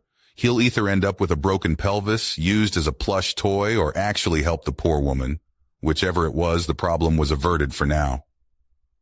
He took a fortifying sip of the coffin polish grade coffee he had ordered. Stressful days like this needed the old college trick where you ran the coffee through the grinds and filters a few times to concentrate it to the point of near lethality. Taking it with stomach pills is a must. After he gets to the halfway point, the door opens and he sees 9. Nope, the 10th of his pirate boys is racing up with a huge folder full of paper. "Get in here, I want a full debriefing," he says, and they all march in. Followed by the 10th, Franklin, skidding in and nearly plowing into the desk. "What's the rush, soldier?" "Sorry, sir. I was organizing all my notes on the substances axiom and null and their possible military uses, sir." The ginger replies before standing up straight. He looks like he's been through a strainer and the bags under his eyes are so dark they resemble bruises. "When was the last time you slept, soldier?" "Prior to the raid on Thorin Insurance," he says, and the rest of the men give pinched and annoyed looks before steeling themselves. "Soldier, that was over 2 weeks ago," he remarks, wondering exactly what the man is being fueled by and where more can be procured. "I am aware, sir, however what I have uncovered is far too valuable to ignore," Franklin says with a salute. "The aliens have what is effectively magic, sir, and I've been pulling it apart and learning about it so that we can use it as well." "I need more than that." "Sir," Franklin says with a salute, "we'll start with quick linguistic history. Axiom energy, which fuels all known exotic technology, and even the very biology of alien life, was once called Axis energy, after a devolution of the term access energy, which was used in order to bring about a more scientific understanding of what was then known as magic. Basically, hoity-toity speak has devolved and mutated a few times to land magic on its current name of axiom. Makes sense. How can we use it? There are 3 known methods of using magic. We've gotten some very, very basic tutoring in using it in technology. The Dauntless is an example of such. The second is a spiritual methodology that resembles straight-up wizardry out of a fantasy novel. The easiest access we have to this is through medical texts and personnel of non-human origin, as axiom is used for the majority of their more complicated techniques. Finally, there is a semi-monastic order of martial artists. Most major population centers have an enclave. These individual styles and schools have a dizzying amount of names, but all of them craft powerful totems that allow them to direct axiom into themselves and manifest weapons of pure energy. Common names include mancers, flow users, masters of the art, and other such pretentious-sounding names. Both the spiritualist types and the martial artist types are often called adepts in common slang terminology. "Impressive, anything else?" Admiral Cistern asks, wondering if he really does want to know anymore. "I have had some ideas, sir, and I believe I have discovered the foundations of a potential hybrid style. If it is widely practiced, then it is not widely advertised, but blending what I understand of the totem users with the more spiritual methodology and my own engineering skills, I believe we may be able to make a series of techniques and skills that will allow for a great number of lateral options both on and off the battlefield. I hope you have some proof of this, soldier. This sounds rather too fantastical for easy digestion." Admiral Cistern says mildly, and his eyebrows rise in surprise as Franklin nods. "Let's see it." "Very well, sir," he says, putting the thick file folder on the desk before taking a step back. He pulls out a small brass-looking disc out of his pocket that has been carved into intricately and holds it in his left hand. Cistern recognizes it as a Kutha credit disc. Value 500 credits regardless of the vandalism.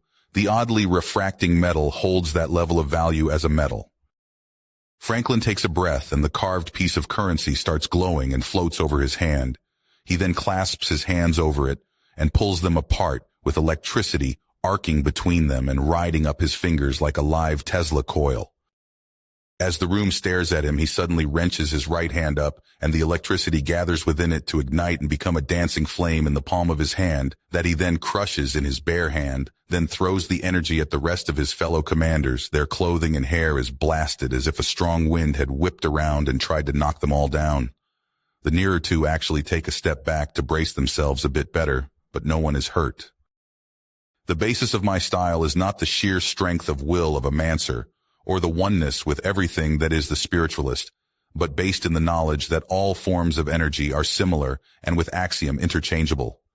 I converted axiom to electrical energy, to thermal, and thermal to kinetic, because I can use anything to make anything. With some programming knowledge, I can also use it to remotely access computers and data networks that I have no possible way of getting into in any capacity. With your approval, I'd like to continue my studies and have these hard copies of my notes gone over by our scientists and researchers to see how viable this might be for us. Sir. All right, put down your focus prototype and let me have these hard notes. Then go to bed, and only after you've had breakfast and a shower do I want you to transfer a digital copy of your notes to me, understand? Admiral Cistern orders, and Franklin nods before putting the thing down on top of the rest of the notes. The moment he's no longer in contact with the totem, he outright collapses to the floor, and before Admiral Cistern can stand fully upright to get a good look at him, he begins to snore. After a quick glance at the collapsed but unharmed soldier, he gives a little smile before sitting back down. Men, I am currently torn between annoyed, amused, and impressed. If there is nothing more for me, then this meeting will reflect well on you. Is there more? Primarily, observations to the behavioral patterns of the aliens, sir. Commander Brent says after a few moments, and Admiral Cistern gestures for him to continue. You've no doubt noticed that the pheromones of a human male are highly distracting, and they are always eager to couple. Cistern nods. Well, they also seem to imprint, for lack of a better term. Couple with them once, and they fixate on your specific pheromones to the exclusivity of others. This could possibly be used as a means to take control of organizations. Each of us is effectively in control of a large portion of the ship with this. I'm not disparaging you, soldier. I apologize. Continue. He orders, shaking out his own disgust. One of the main requirements for this mission was no regrets, meaning most soldiers were single, divorced, or surviving the departure of their loved ones. Admiral Cistern had a bit of a learned paranoia about women as a man who had been thoroughly raked over the coals by a divorce lawyer and had his children taught to hate him. And since it was by the one he thought was his other half turned into his worst enemy, he felt it was a fair reaction. Once burned, twice shy. Oh, sorry, sir. I'll get that shower and breakfast and then send you my notes, Franklin says as he starts to stagger out of the room. Get some proper rest, solider. 8 hours at least. That's an order. Admiral Cistern admonishes him, and Franklin slowly turns around in his staggering, almost zombie-like gait. One can almost hear the gears slowly churning in the man's head. About a minute, maybe 2. I see. May I be dismissed, sir? I need a warm place to fall down into. I suggest a bed, dismissed soldier, Admiral Cistern says, and Franklin staggers out of the room. When we're done in here, make sure he's made it to at least a cot, understood? He adds the moment the door closes. And we have provided one as the Earth Foreign Legion, or EFL Tiger, Admiral Cistern says calmly. We shipped out with a massively bloated crew because we knew we would need either cannon fodder or manpower to either defend ourselves or take advantage of whatever situations the rest of the galaxy throws at us. Thankfully, we're taking advantage. With how many men are on our crew, we have enough to subvert an entire armada worth of pirates alone. It's not only approved, but is going to be used as the example for what to do going forwards. There's no way that the decision makers and captains of industry won't already have husbands, but their advisors, their secretaries, and those that relay their messages might not. Taking advantage of dirty politics, sir? We're going to have to. The Federation of Systems is a loose and ineffective conglomeration that has at most accomplished 3 things. A defense treaty that has never been put to the test, a widely accepted but not universal form of income in the form of galactic standard credits. And finally, the galactic trade language, which they accomplished by simply having an algorithm translate all their documents into it and refusing to answer to requests in any other language. The actual creation of the language was an experiment by over 5,000 different universities across nearly as many worlds working together. Admiral Cistern explains with his disdain easily written over his face before he swallows it. "Do we have a plan, sir?" Commander Jake asks. "We do. Now that I've been able to properly examine how we were attacked by the pirates, I find myself rather impressed. Their electronic warfare is inspired and caused us to waste most of our shots. I am also impressed with the level of sheer loyalty those girls have for you. As such, we have made contact with the pirates from ships other than the Claw that attacked. They have been offered the same deal, and they all have accepted to the last. The Earth Foreign Legion is getting off the ground, boys," he says, and there's a nod from each. "Which brings me to your part of the plan. Make sure Commander Smith gets this information as well." He orders and receives 9 smart salutes. "Good. Now we have roughly 5 ships incoming to be recruited. Yet a fleet of 7 ships just isn't enough. Get your girls to start talking to their friends and family. See how many will take our offer to join up the EFL." Admiral Cistern orders, and there are nods all around. "Excellent. If there's nothing else, then that will be all," he says, and after a moment of silence he nods. Dismissed. As his soldiers give him 9 textbook salutes and march out of the office, Admiral Cistern smiles to himself. Yes, the galaxy assumes that he and his are naught but pretty faces to be protected, but they will never know just how much they will dance to the tune of Mother Earth. Captain Lilpaw couldn't keep her tail from wagging as they zoomed in on the port. Ashen Duct was a well-named spaceport, stolen from the Regran Cooperation some 100 years ago, as they fell into bankruptcy. Its proper name was Station 98237 Cruel Space Adjacent, but they called it Ashen Duct because troublemakers were reduced down by the sheer amount of overenthusiastic laser fire until the only thing left was the ash in the ducts. Of course it's a pirate station, so troublemakers are those who are stupid enough to damage the station itself, and that's about it. Of course it's a pirate station, meaning there's always at least a few hilariously stupid people getting lit up by the guards. They were considered part of the local entertainment. "Captain, we have our landing permissions. We've got a dock and are heading to it." Hani says from nearby, and she nods. Most of her command crew are either multi-limbed species or non-limbed species. They can either press all the buttons or pay massive attention to when they need to press that one all-important button. The ship goes in smoothly, and she nods before Hani goes through all the docking sequences, flipping each of the switches in order with her 6 arms faster than most other races could. As a BIH-111, her sensory antennae were so sensitive that the little lights on the panel were nothing but a redundancy, as she could straight up pick out the electromagnetic currents running beneath them. If she wasn't so dim as to be unquestioning of her captain, then by species alone she'd be in engineering and working on sniffing out the tiny bits of wear and tear that naturally builds up over time in any electronic system. "Good. Lock us in nice and tight while I get myself and my team ready," she says before turning on the speakers all over the ship. Shifts 4 through 8 are allowed to do whatever so long as they're back in 12 hours. Shifts 9 and 10 are on resupply duty, and the rest are to hold down the ship. Standard port plan unless you're part of my little getaway, which means get your weapons on and check them 3 times each.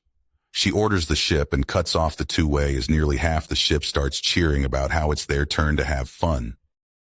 "All right, girls, I'm a comm call away if you need me," Lilpaw says as she rises up from her laying position in the command couch and quickly pads out of the room. "Enjoy the date, Captain," Jingai chirps out as the limbless woman shakes the tip of her tail at her with a huge smile.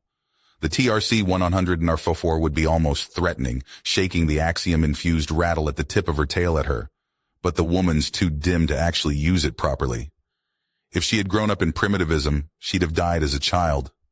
Deep Krag Nagasha have a fairly harsh homeworld. "I will," she says. There's no real point getting angry at the living answering machine whose name literally translates to kinda stupid in an older Nagasha language. It's my turn with Brent next, right? I just wanted to make sure things weren't shifted around again. It kept happening when I was married, and I never even really met him before I was recruited. Jingai asks, and despite herself, Lilpaw feels a twist of pity. The forward airlock is where she and the team are leaving from. The girls on the supply run are using the rear airlock. Closer to the storage bays, she cannot keep the leer off her face as the door to the forward airlock opens. 10 men in different levels of armor, mixed and matched with rugged casual wear and a massive amount of weapons. The big stompy black boots were universal, although the knives strapped to a lot of them were not. All in all, they looked like they walked out of a cheesy beefcake-filled action movie. They all had at least a pistol on them, with Brent, her boy, having his gigantic long-range rifle on his back and a bandolier of massive ammunition for it. With that, he could reach out and kill just about anyone in the station from anywhere in the station. His favored pistol was tucked near his heart, and his service one was strapped to his thigh. His jacket and loose pants give him an air of both mystery and danger, with the sheer amount of obvious ordnance tied to him.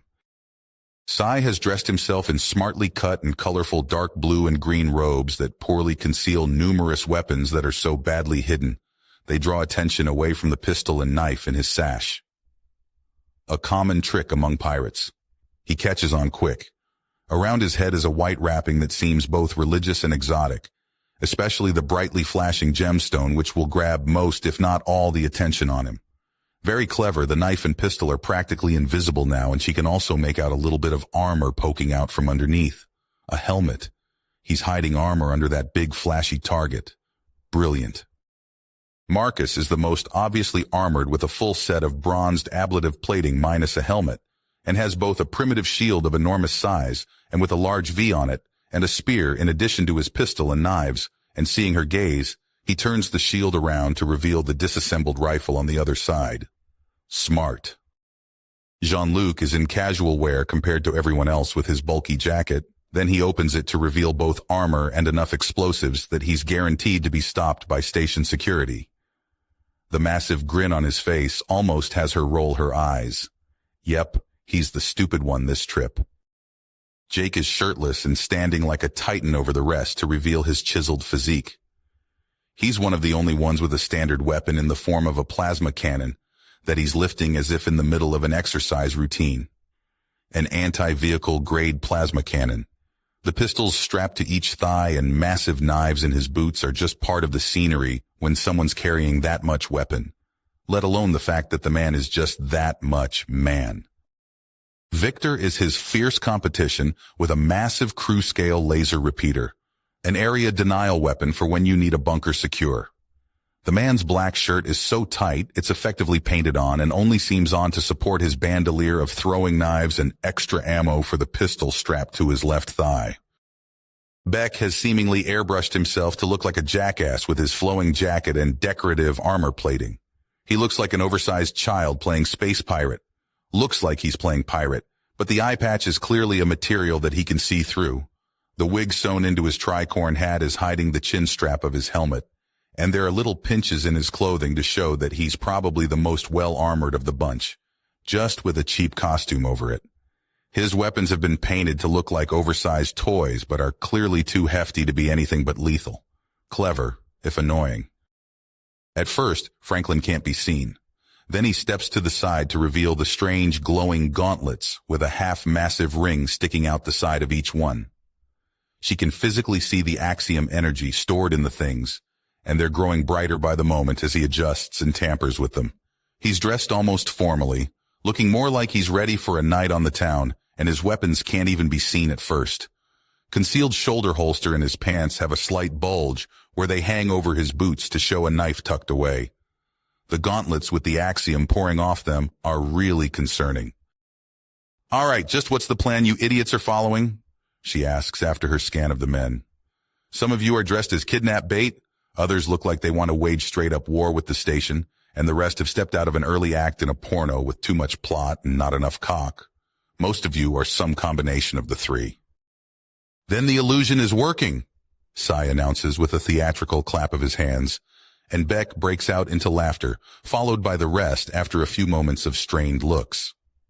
She glares at them in response. Captain, we're all ready for a war, yet we're also ready to put on a show as needed, so we need to look good. He says, and both Victor and Jake flex harder, causing their arms to bulge outwards in a tantalizing display of power. We need to be able to defend ourselves if things go wrong, so we need to be dangerous. He continues, and Jean-Luc pulls out a launcher for his explosive ordnance, where and how he had been hiding that is going to be bothering her for a long time. Finally, we need to get it all past security, so it needs to be dismissed as a show. Yar! Beck shouts in glee, and everyone around him rolls their eyes with a fond smile. So yay, we look like kidnap bait straight out of a combination action movie and porno. That's deliberate. We fully expect to shoot and even kill more than a few when we're out tonight because we need to make a damn statement. We may be men in a woman's galaxy, but we are not to be underestimated no matter what we look like. Brent explains, and Lil Paw runs it through her head a few times before shrugging. Fine, but there's going to be a penalty if any of you need rescue due to stupid. If even one of you falls to stupid, then I'm moving the stills and locking the door. None of you will even taste what comes out of them for a week. She threatens and cannot help but smile as the look of horror crosses all of their faces. No doubt the ones that don't drink are dreading how angry the others would be. Good. Now, it's going to be you boys and about a quarter of our combat girls. Mech suits get you shot by security, so they'll be packing lasers and some of the plasma we grabbed out of our raid. In close quarters, armor's only good for deflecting glancing blows from plasma and becomes a branding iron after only a few shots from the lasers. There's an unspoken law in pirate stations that those who wear energy shields get stabbed, so rely on not being hit more than resisting a hit. Understand? She asks, and they nod. Good. Also, if I or any of my girls tell you to do something, then it happens. Understand? Another nod from them. Good. One last thing. The new recruits are with us. This is their test of blades. She says, and notices the confusion. They're Nagasha. There's a lot of different types all over the galaxy, and the test of blades is a way they say to go through a great trial to find worth. I don't damn know. It's part of a bunch of stupid old stories that a quarter of the slithery witches are named after. She explains, thinking to Jingai, whose own name is part of the stories. The silly girl had tried to explain it a few, but it was just a long tale of some poor, dim girl being taken advantage of over and over again. It went on so long that she couldn't even pay attention to it. It was just flat out depressing, and there were apparently 102 such stories. Woohoo! We're shipping out with the hunks! Ah! One of the new girls exclaims in joy. She and her opposite are Greater Plains Nagasha each. They're both massive tryhards. Their tails covered with tattoos and their hair dyed with massive piercings and chains running all over the reptilian half of their bodies. Bits of pointless scrap armor adorn their shoulders and shirts torn to the point that they barely covered the girls' nipples. Will you two idiots at least try not to get shot? This is a pirate station full of wound-up tense slags that will be drooling over our boys. The only reason we're trusting you fools to go out with them is that they're some of the toughest fighters on the ship. Don't think this is a game. This isn't going to be fun. You girls are slithering over a field of blades now. If you want to keep your scales, you'll pay some damn attention. Jin, the second in assault on the ship, hisses at them. She's a desert Nagasha, TRC 102, 6 armed, and with the fact that she's completely covered her torso and face with black and white war paint, says to everyone that she's out for blood and murder. That she's got a pair of plasma swords, a laser cannon, and 2 plasma pistols holstered around her waist, says that she's clearly ready to fight and kill the entire station on her own. Generally, a desert Nagasha's mood can be judged by their paint. The more of it there is, the less room they have for jokes and messing about. The only level higher would be the painting of her arms as well, which would mean that she's genocidically serious rather than merely homicidally serious. Feeling neutral meant the eyes, lips, and cheeks would all have paint, and never trust a desert Nagasha without paint. Holy shit, you look ready to rock, Franklin remarks, and Jin gives him a glare. Yep, straight out of a rock concert, Jake says. I'm not sure what the paint means, but it looks like you're ready to either wipe out the station on your own, or pull out an instrument and get into a literal battle of the bands. Jin slowly slithers up to the large, darker-skinned man and grabs him by the belt to heft him upwards. I am showing naught but focus. I have neither time nor inclination to entertain stupidity. If any of you end up taken, I will kill everything in my path to get you back. You want to avoid a bloodbath? Then you will not allow yourself to be taken. Understand? I'm gonna make you sweat off that makeup in ways you'll be bragging about for years. Sweat? Nagasha don't sweat, she says. Good time as any to learn, he remarks, and there's a slight quirk of her lip. She sets him down calmly and nods. We're ready. Janet, Lisa, you follow me at all times and offer fire support no matter what. If I point my weapons at someone, then you need to be ready to kill them. Lasers hot and ready to burn, Lisa adds. It's all Jinn can do to not grab their weapons from them and start beating them over the head with them. They'll learn. They'll learn or they'll die. All right, ladies, gentlemen, we going in. Agenda orders before padding to the final few airlock doors, and all but one hiss open as the tiny spot between both major airlocks fills with a touch of atmosphere. Barely enough for privacy. The rest of the security is stationed on the way to the meeting place. We are not screwing this up. Holy crap, are we among pirates or more military? Jake asks himself, and Franklin audibly snorts in amusement. More than half all pirates ever are former military, be it in the galaxy or on the high seas. He notes as he draws a large amount of axiom out of the air and molding it into power that lifts him off the ground. Hey, finally got it! He exclaims happily as he pulls out a pen and notepad and quickly starts writing down the details of whatever the hell he had just done. Just a quick reminder, we've got half our security at intervals between here and Jen's Bar and Bargain, our meeting place with the other captains. The other half is already there. They're part of the crowd until we need help. Then there are backup shooting the enemy in the back. Understand? Without a word, she leads them through the mobile tunnel that had been maneuvered to link up with the ship proper. Short of a fancy docking platform with atmospheric shields, these umbilical airlocks were the best bet. Certainly easier than trying to get every whack job inventor in the galaxy to try and stick to standard models for airlocks, or somehow keep a station's power running below standard scanning frequencies with dozens of docking platforms. Legit places could ramp the power up. Ash and Duct had to at least pretend to be hiding. Pay up, one of the men says, and she glances back in time to see Beck pass Marcus a credit disc. Are those men? Hey girls, there's an entire troop of guys. Holy crap, where did they come from? The questions and questing of the station start out fast and like a wave crash through the station, and soon there's a thick crowd. The aim assist of Jin's weapons cause them to part and let her walk with her men, who are glancing around and checking to see if anyone's brave enough to rush them. She leads them through the station, with the absurdly pissed-off looking Jin scaring away most of the crowd, with the men conversing in what sounds like 3 different languages from their homeworld. Either that, or they had a widely used language that didn't so much adapt to other foreign languages as outright mug them for spare expressions. There's a shout behind her, and she turns to see Franklin seem to mime out fighting something, before the axiom around him crackles and runs down both him and a figure that he's pushing back. It takes a moment for it to connect exactly what's going on, before a stronger burst of energy from Franklin knocks out the figure, and he lets her drop.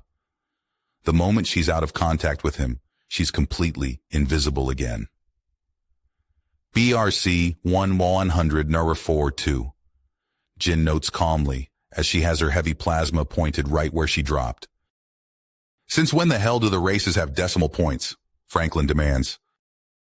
When there's a stable subspecies, the 4.1s can use the axiom in their skin to look like anyone else. The 4.2s are invisible by default and require concentration to turn visible. They're called cloaken. Shapeshifters and spies, got it. How'd you know, Frank? Miles demands Franklin, who grins. I'm pretty sure I rate adept at this point. She stood out like a flare. He says before holding out his hand palm towards the downed cloaken. Lightning pours from it to wrap around the invisible form, both bringing it to visibility and raising it in the air.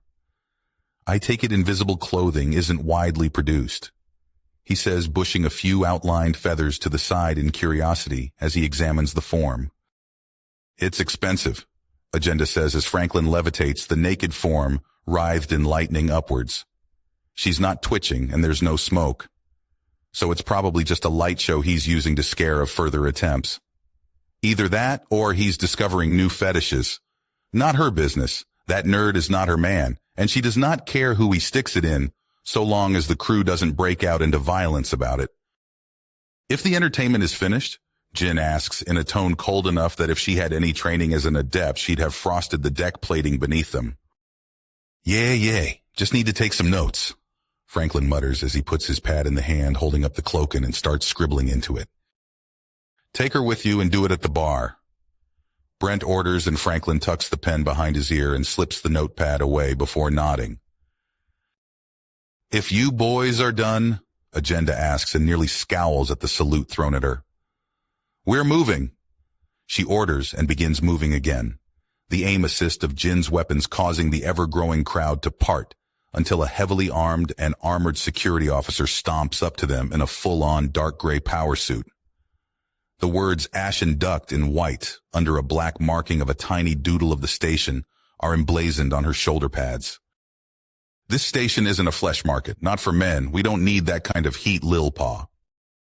They're under orders to straight up kill anyone that tries to take them. They're part of my crew and part of a deal I'm about to make. It's not a flesh trade. I've found the deal of a lifetime, and it's one you can only take once, but others can get it too. I intend to milk some favors out of other captains I'm meeting in Jen's bar and bargain. It's a bar where every booth has privacy screens, meaning it's perfect for making deals. The security guard replies, clearly trying to look good for the men that can't even see her through the suit of power armor. We're moving again, enough distractions. The fuck are you bringing her for? Jake asks Franklin even as they start moving. A fucking invisibility, dude, he says before grinning, and we'll have stealth on a level that the predator will shit his pants. He continues in a human language that is only understood by the men around him who cackle and grin at the suggestion. The brassy bong of a head running straight into Marcus's large domed shield causes everyone to turn and see a tiny woman with bright green skin and long black hair lying down dazed on the floor. What just happened? Agenda demands, even as Jin groans into three of her hands. The retarded BMO 1100 number 7 made a dash for the men and collided with Marcus's shield. No, he didn't deflect her. He didn't even see her before she knocked herself further into mental weakness. Is this normal? What the hell? Marcus demands, as Brent grabs the tiny green-skinned woman by the belt of her pants and tosses her to one of the watching crowd. He then tosses over a credit disc to the woman who caught her. Drag her to a doctor or at least someplace safe, he orders the woman who nods. Yes, this is normal. Gobs are always like that. They don't consider things, they just rush in at a full sprint and expect it to work out. Them and Cobes and Slobes are problems the galaxy over, more vermin than actual people. Jin explains as she glares at the green pest being dragged away. Unlike actual vermin, they couldn't just be fumigated, trapped, or thrown out an airlock. They were people, and that made it all the more aggravating. Okay, that's it, I'm done. Girls fall in and make a path. Agenda barks, and pulses of plasma and red laser beams launch into the air with the tinge of ozone, causing a good chunk of the crowd to part as the security moves in. We're moving, she commands, which brings the attention of the men back down. They'd been looking up towards where the laser and plasma fire had gone. So the plasma unravels that fast? Brent asks in surprise. The sheer short range of the weapons was baffling. Yes, the plasma guns were said to be short-ranged, but the blasts had dissipated maybe 3 to 4 stories up. 5 at most. Their lasers can't compete with thermal bloom either. Jake notes as he rolls his shoulders. He'd looked up in time to see a few flares along the laser beams which killed all its power, to the point that it acted more like a bright laser pointer at the ceiling some 10 stories up. That just means we've got the range, my friends. But the first idiot to get cocky will likely get his shot off. Victor adds himself, and Agenda just shakes her head. She needs to learn their language, whatever it's called. They keep pace, and the crowds get further and further choked out as more of her girls weave out of the background and form a protective ring around her and the men. Jen's bar and bargain is of course open and not too crowded. The purely aesthetic doors swing in as the real privacy is the booths, with the one straight opposite of the door filled almost to capacity, and with the screens down to reveal a few familiar faces. A nearby trinity of tables are open for the men and protection. Perfect. Hey, Lil Paw. Good timing. We're only a couple. Is that a literal horde of men behind you?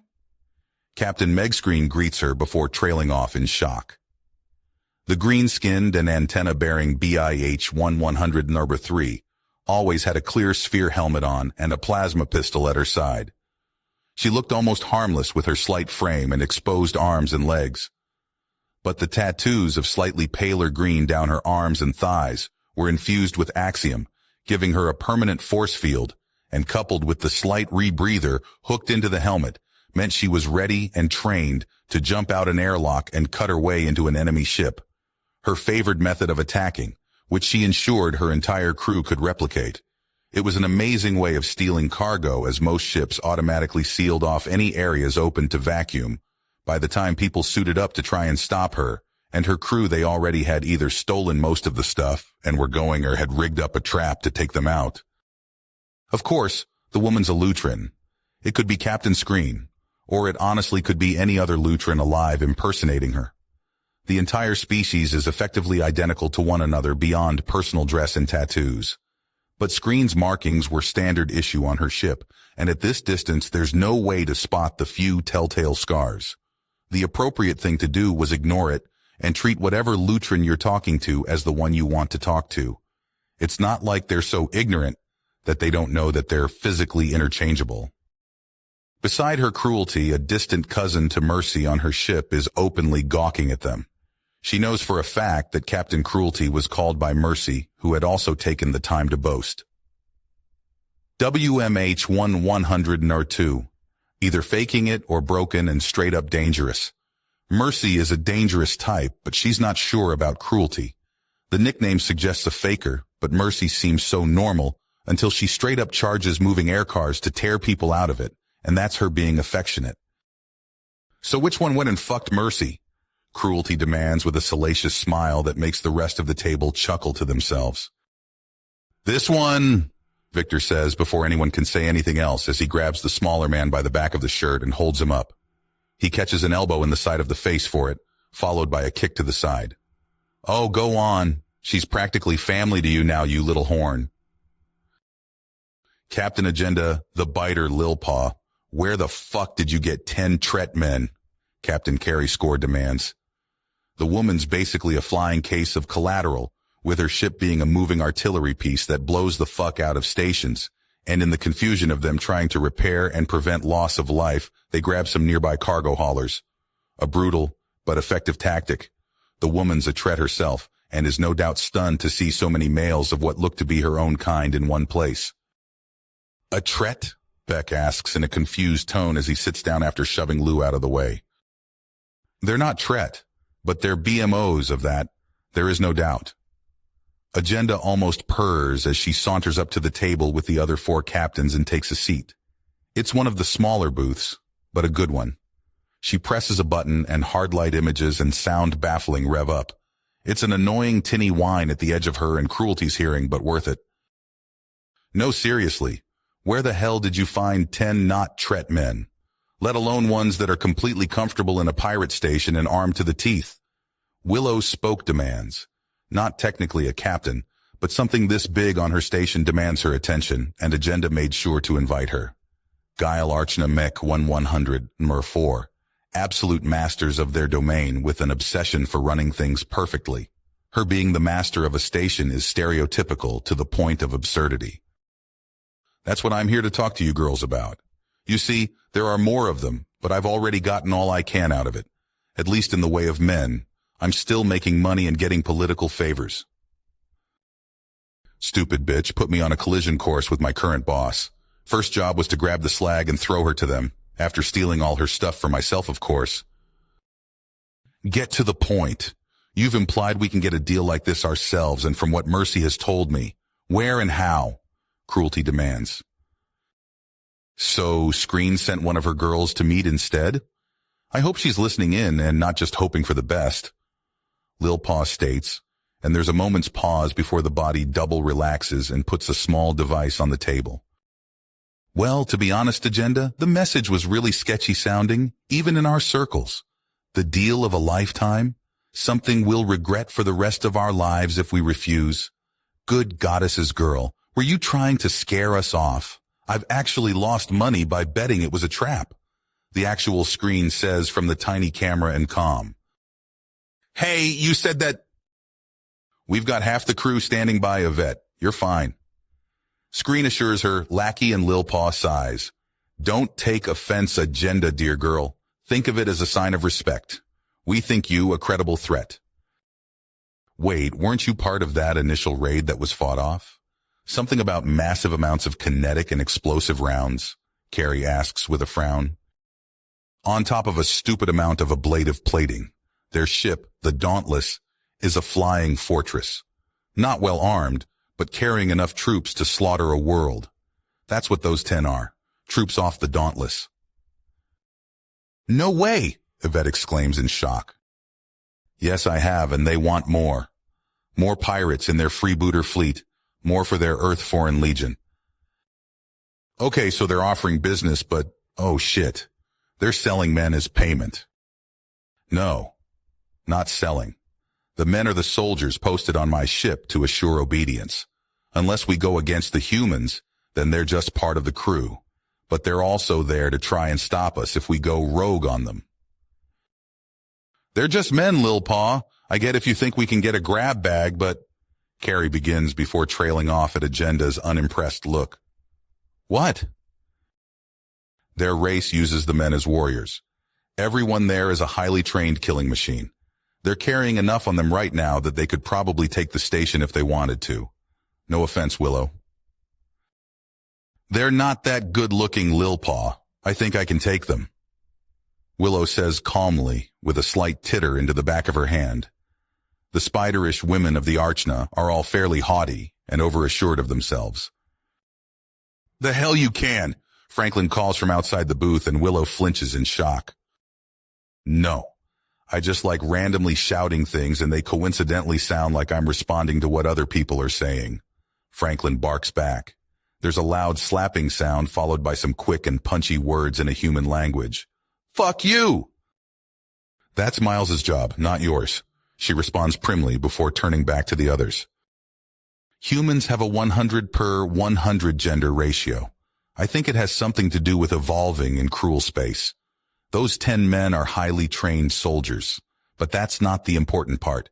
The important part is that I have the contact information for their ship, the Dauntless, and express orders to tell as many friends as I think are trustworthy that they can get a deal like mine. Which is why we're here. Do you girls want guaranteed customers and nearly a literal ton of strong and eager men? Eager? Cruelty asks, and Agenda pulls out a basic bioscanner that she turns on herself and has it run a quick scan. It's over in a few moments and she hands the small device over. The eyebrows and massive ears of the fruit sonier go up in shock. Congratulations. They're in season? Now? And you brought them on the station? She demands as the scanner is grabbed first by Willow, then is quickly stolen by Carrie, then Yvette. Human quirk. They don't have seasons, it's either time or they're too young or old. But regardless, they're virile, fertile, and eager. They're also desperate to make friends at all levels of society, meaning us. So, do you ladies want some powerfully trained, incredibly eager, and extremely hardcore men romping around your ships or station respectively? She asks, and there's a pause where she chuckles. May as well ask someone in a hull breach if they want atmosphere. Yes. Give me the info and I will race out to get me some man. Willow all but purrs and she lets out a giggle before there's a scream from outside. They drop the privacy screen and have their weapons pointed out at anything that could be threatening them. The men have their weapons pointed every which way, with the exception of Marcus, who's torn out a woman's cybernetic limb and has paused in the act of bringing it down on her head. The large BMO 165 is as massively well-muscled as the rest of her race, but it apparently wasn't enough to stop her hugely reinforced and overpowered cyber arm from being ripped out and used as a club. Are we interrupting? Carrie asks with an enormous smile on her face as Marcus makes eye contact and glances down at the gray-skinned and tusked woman below him. She's a third again as tall as he is, and is likely twice, if not 3 times his body weight. But that just means that he's grabbing on by an ear as he stands on a chair to give him the space to really bring down the metal. Somewhat. Can we have like 30 seconds? It'll be funnier that way. Beck asks, and Carrie turns the privacy screen back on.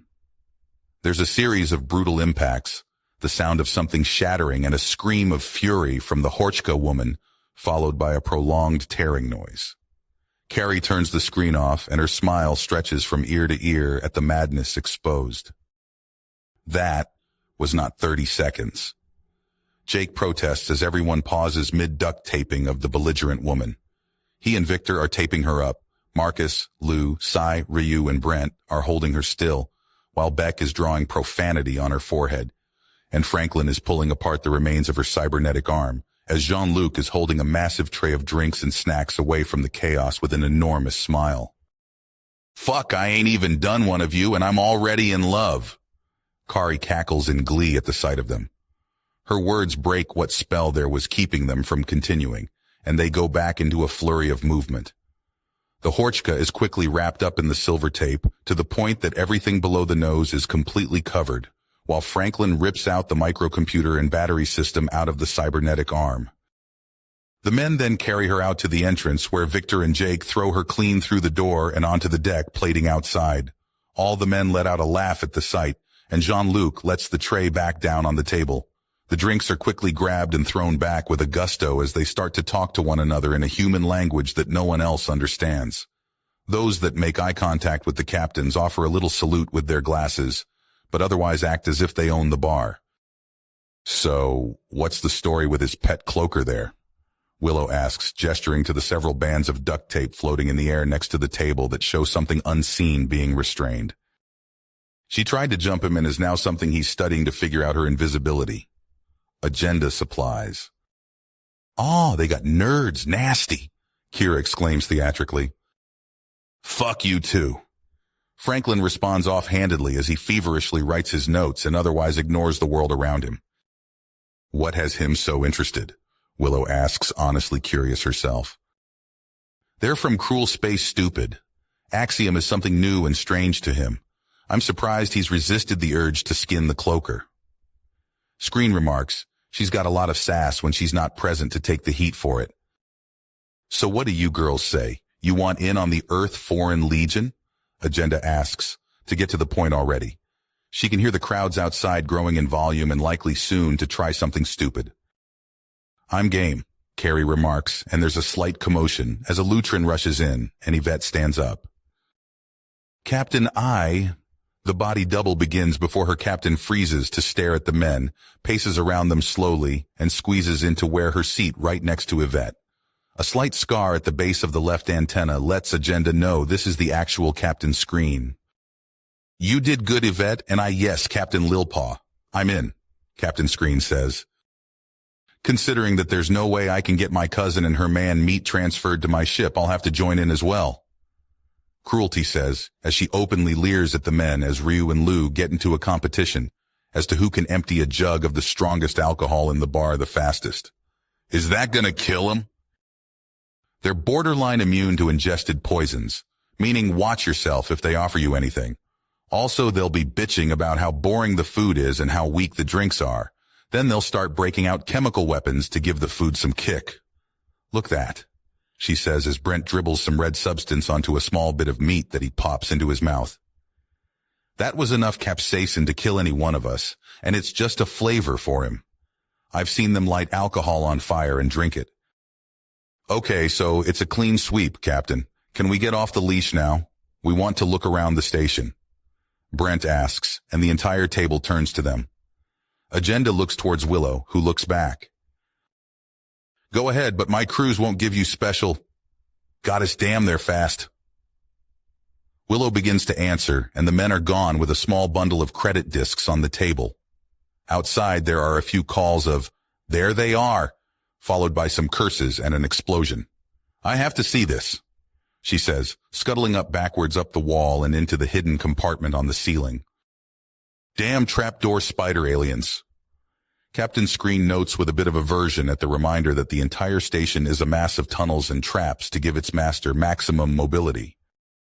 3 fatalities, 1,200 in property damage, 3,000 credits in stolen merchandise, half a dozen missing persons, and enough contraband that if my ship gets stopped, we're all swinging on ropes. Agenda begins. Be fair, Captain. The contraband is nothing more than zing for our food. She's interrupted by Brent's second. A strange command structure had worked out with Brent leading the charge in general, and Marcus being his right hand. Not that it stopped any of the men from doing their own thing whenever they felt like it, but in a group, it was usually Brent that kept a lid on things and could be trusted to know what everyone was doing or had done, with Marcus being the one when Brent wasn't around. Yeah. Some of the station residents decided they wanted to stick with us. We've got 4 of those gobs slobbering all over Victor during the stampede to try and get some proper salt and pepper. The one that bounced off my shield came back with 3 of her sisters. They jumped on him and grabbed the belt, and then fell deep in lust when it took him about half a K of solid running to even notice the silly little things. The cloaker named Mirage, and damn if that isn't an on-the-nose name, has Stockholmed herself like it's an Olympic sport and all, but glued her invisible ass to Franklin. Bonding with your captors syndrome and a planetary-wide sporting competition, respectively. Anyways, are there more? How the hell do you throw architecture at people in defense? Defensively?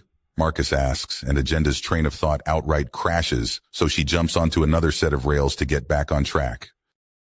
A few smartasses tried to extort sexual favors while we were buying stuff like paprika or oregano. Just flavor stuff, you know. We just flat out robbed them when they wouldn't take hard credits for the stuff. Knocked skulls when the stupid got so heavy that they protested us, stealing what they wouldn't sell. Marcus explains, and Agenda nods, distinctly aware that her brand is currently wrapped up in Jingai, and giving the serpent an abject lesson in how good it feels to be impregnated the old-fashioned way. While she was happy for her subordinate, she still wanted to taste some of her man, too. Some piss-for-brains creature made of gunk swiped a grenade off Jean-Luc, fiddled with it, and set it off, splattering the stupid beast across half a street. That kicked off a panic, and when another idiot made a grab for him, his response was thankfully his boot knife and not the shaped charges he's been fucking with. The last one was somehow even more retarded than stealing a grenade minus a pin or jumping on a clearly deranged lunatic loaded up with deadly weapons. You know Jean-Luc, the dude's a meathead, and if he can't bash it, stab it, or blow it up, he really doesn't care. Damn good in demolitions, but once he gets going, it's pretty much guaranteed that there's going to be a body count. The final fatality? I'm technically partially responsible. I got into an argument with a shopkeeper to get some spicy peppers. You girls call them green evil or something. I call them jalapenos. They dared me to eat one before they'd sell them to me, and I did. There was another customer in the store. She got pissy about it for some reason and decided to eat one herself. It killed her, and I was blamed. Marcus admits, and Agenda has to fight down the full-body cringe sensation of that level of stupid. You know, I gotta admit, before I came out of cruel space and found myself surrounded by tits and ass 24/7, I'd have been devastated to see that much woman just fall over dead before she hit the ground. I think the shock killed her before the actual poison did. Fine, whatever, I don't want any more details. We're still welcome on Ash and Ducks, so I can't really bring myself to care. We lost no one and gained a lot, so I can't ask for more. Just make sure that those chemicals are under lock and goddess damn key. They may be flavors for you freaks of nature, but they'll kill anyone who isn't human on the ship. Don't worry, we're already processing it all into sauces and such. Every man will be responsible for his share, and they're to be locked up when not actively being used. The only danger will be if someone's stupid enough to steal of some off our plates. Then the sheer amount of salt and other fun additives will knock most of them flat out. So long as they don't go into shock, we should have time for my girls in medical to pump some stomachs and save lives. I suppose if worse comes to worse, you can use your, what did you call them? Use your condiments as weapons. With the ingredient lists those things have, they're going to be classified as war crimes in the waiting no matter what. Yay, so? but only so much is cooked at once, and a starving fighter is a useless one. You boys don't need to fight for food. And I'm going to be recording it and selling it for the big creds. She returns with an evil grin. We made so much that it completely offset the cost of all the supplies we bought as well as the damages, and we bought not only extra but the premium stuff too. Nice. Anything else, Captain, or am I free to have some fun? Go get nuts deep in someone, I've got things to do. Agenda orders him and he salutes and runs off before she can take a swipe at him. Now it's time to deal with the not-so-subtle stowaways.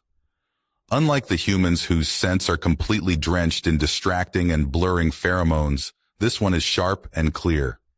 It's a Horchka, likely the one that had her prosthetic torn off and broken over her head when she got grabby. She gets the whiff of her prey and quickly picks her way into a maintenance tunnel before going up a floor and into a storage cupboard. There is the Horchka. Her mechanical arm is a generic energy construct rather than the sleek and powerful mechanical beast it was before, a cheap replacement for what she lost. Agenda growls as she rises up, upwards and upwards until she's glaring down at the smaller woman. Balancing on her hind legs is tricky. She's slow but stable like this. With her taking up the entire doorway, the Horchka has nowhere to go but through a battle-tested and heavily armed pirate. She begins as she takes a step back in no small amount of fear. Here for some revenge, are we? He ripped out my arm and broke it over my head. Pirate, as are you. You should have known you were in deep when you went for a man who was so unconcerned. Putting aside the sheer amount of weapons they each bore, put aside the protection surrounding them. They would have to be dangerously insane or insanely dangerous to be so comfortable in the center of a pirate station. Which makes trying to get revenge after they spared you stupidly dangerous and dangerously stupid. Am in a lot of trouble, yes. So now you're either going into the brig without a fuss or put up one, and I get to have fun. Agenda says with a smile that shows all her fangs. There's a lot of fun to be had in being a canine. Even if you can stomach plants well enough, you still have a smile to send them screaming. To her immense disappointment, the Horchka surrenders without a fight. There's also a faint whiff of urine. She remains on her hind legs as she marches the fool down to a holding cell. Captain, one of the men says from behind her, and she whirls in shock. It's Beck. It's fine. He's barefoot for some reason and had showed up without a sound. Everyone else is apparently busy, so only I checked with the Dauntless. They need to know any of the ports for the pirate ship. The chaining, apparently there was another pirate attack, and once again only one person was grabbed. How are you people doing that? She demands. Her and the raiders she had temporarily allied with was one thing. The humans had been surprisingly armed to the teeth, but these new ones surely had more information. Not to mention the chaining is known for horrifically efficient raids. How the hell did they fight it off? Everyone is heavily armed at all times, and the ship has more ablative plating on it than most ships have ship. It's vaguely impressive you and they have been able to get anyone at all. Speaking of, the chaining managed to get one man. We need to know where they go to effect rescue and possible recruitment. She sighs as she lowers herself down onto all fours and runs a hand through her mane. Get me in contact with him directly. There's a list and a lot of problems. The chaining makes my girls here on the claw seem like rampant cuddle monsters, compared to the sadists and lunatics on the chaining. She finishes as she ignores his interruption. Also, their captain is a cannibal that thinks implanted bombs are a fun toy for the whole family. I mean that literally, entire families. Mothers and daughters as a matter of course, but she also does so for sons and fathers. That ship and everyone on it has a death sentence in nearly half the galaxy. Shoot on sight. The rest of it has an arrest warrant out for the crazy bitches. Detain on sight. This way, please, Captain. We have a raid and rescue operation to plan yesterday, please, and thank you. He asks before taking off at a dead sprint towards wherever the men had hooked up their private comm station. Down 2 levels and across half the ship, she reaches the internal cargo bay she'd given to the men. It's been divided into sections and she sprints by a series of machines, making a very heady smelling something. The place where they're no doubt mixing their toxic sauces, and a room that smells of so many old pheromones that if she wasn't a well-fucked woman, she'd have fallen to her knees from the slightest scent of it. Into a small room with a crude but very solid comms tower, and it's activated with the press of a previously covered button. It turns on immediately, audio and visual. "Commander Ali, what's the emergency?" Admiral Cistern asks right away. "So this thing is the emergency. The big man must know button?" Good. The chaining is crewed by cannibals and sadists. They have a shoot-on-sight order in half the galaxy and detain on sight in the rest. They're fond of implanted bombs, and I've got the captain here for everything I've missed. It gets worse. Much worse. Agenda says to the imaging of the Admiral, which seems to be hardening in fury. A small part of her mind said that it was one of the hottest things she'd ever seen. They're rampant rapists with a love of slowly devouring their partner until there's nothing left to fight them with. Then they dispose of them. This can take years. But the children they spawn this way. The chaining is a multi-generational ship, mothers driving their daughters to madness and cruelty. They don't have a specific birth, but there are 4 systems that won't attack them on sight in this part of the galaxy. That's where they go for R&R. You'll find more information there. Most captains make a point of not being there when the chaining is. As such, we know where they go, and we stay the hell away if it's in system. They're all lunatics. The sooner you get your man back, the better.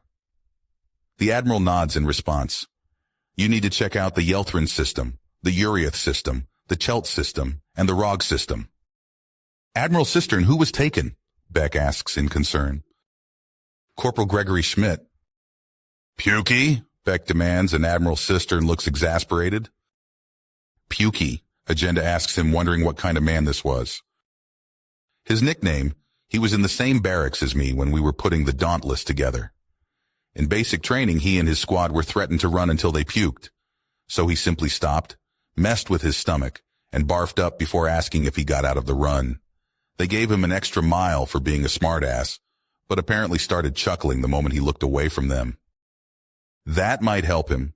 The chaining's crew force feed bombs into their hostages as a stopgap before the implanting surgery. If he can get it out and do what Miles did here, then he may have a chance. Agenda explains, and to her surprise, she finds she cares. Damn it. She's going soft. A supply post that's in disuse since the lanes shifted. An overly neutral system dedicated to telecommunications and experimental programming. A dangerous vacation system with a massive black market and one of the top 100 most profitable casinos in the galaxy. Yes, the bitches give all pirates and bitches a bad name the galaxy over. If they're trying to contain a maniac half as crazy as Miles was, then this is the perfect time to get in and gut the cunts. Indeed. You have your orders. I'll be paying you 10,000 for this, with an additional 100,000 if you end up in combat. Admiral Cistern promises, and she nods. Get yourself and your boys ready. You need to be ready to go in hard, fast, and make a mess. He orders, and Beck snaps off a salute in response. Good man. The situation is serious enough that Agenda doesn't even smirk at the innuendo. The call is cut, and Agenda turns immediately and activates her comm. Girls, we've got ourselves another mission. We're heading to Chelt yesterday. If you finish this story, please subscribe and like the video. Then leave a comment that says, I liked the story, and I will heart every single one of them. It really helps me. Thank you for your time.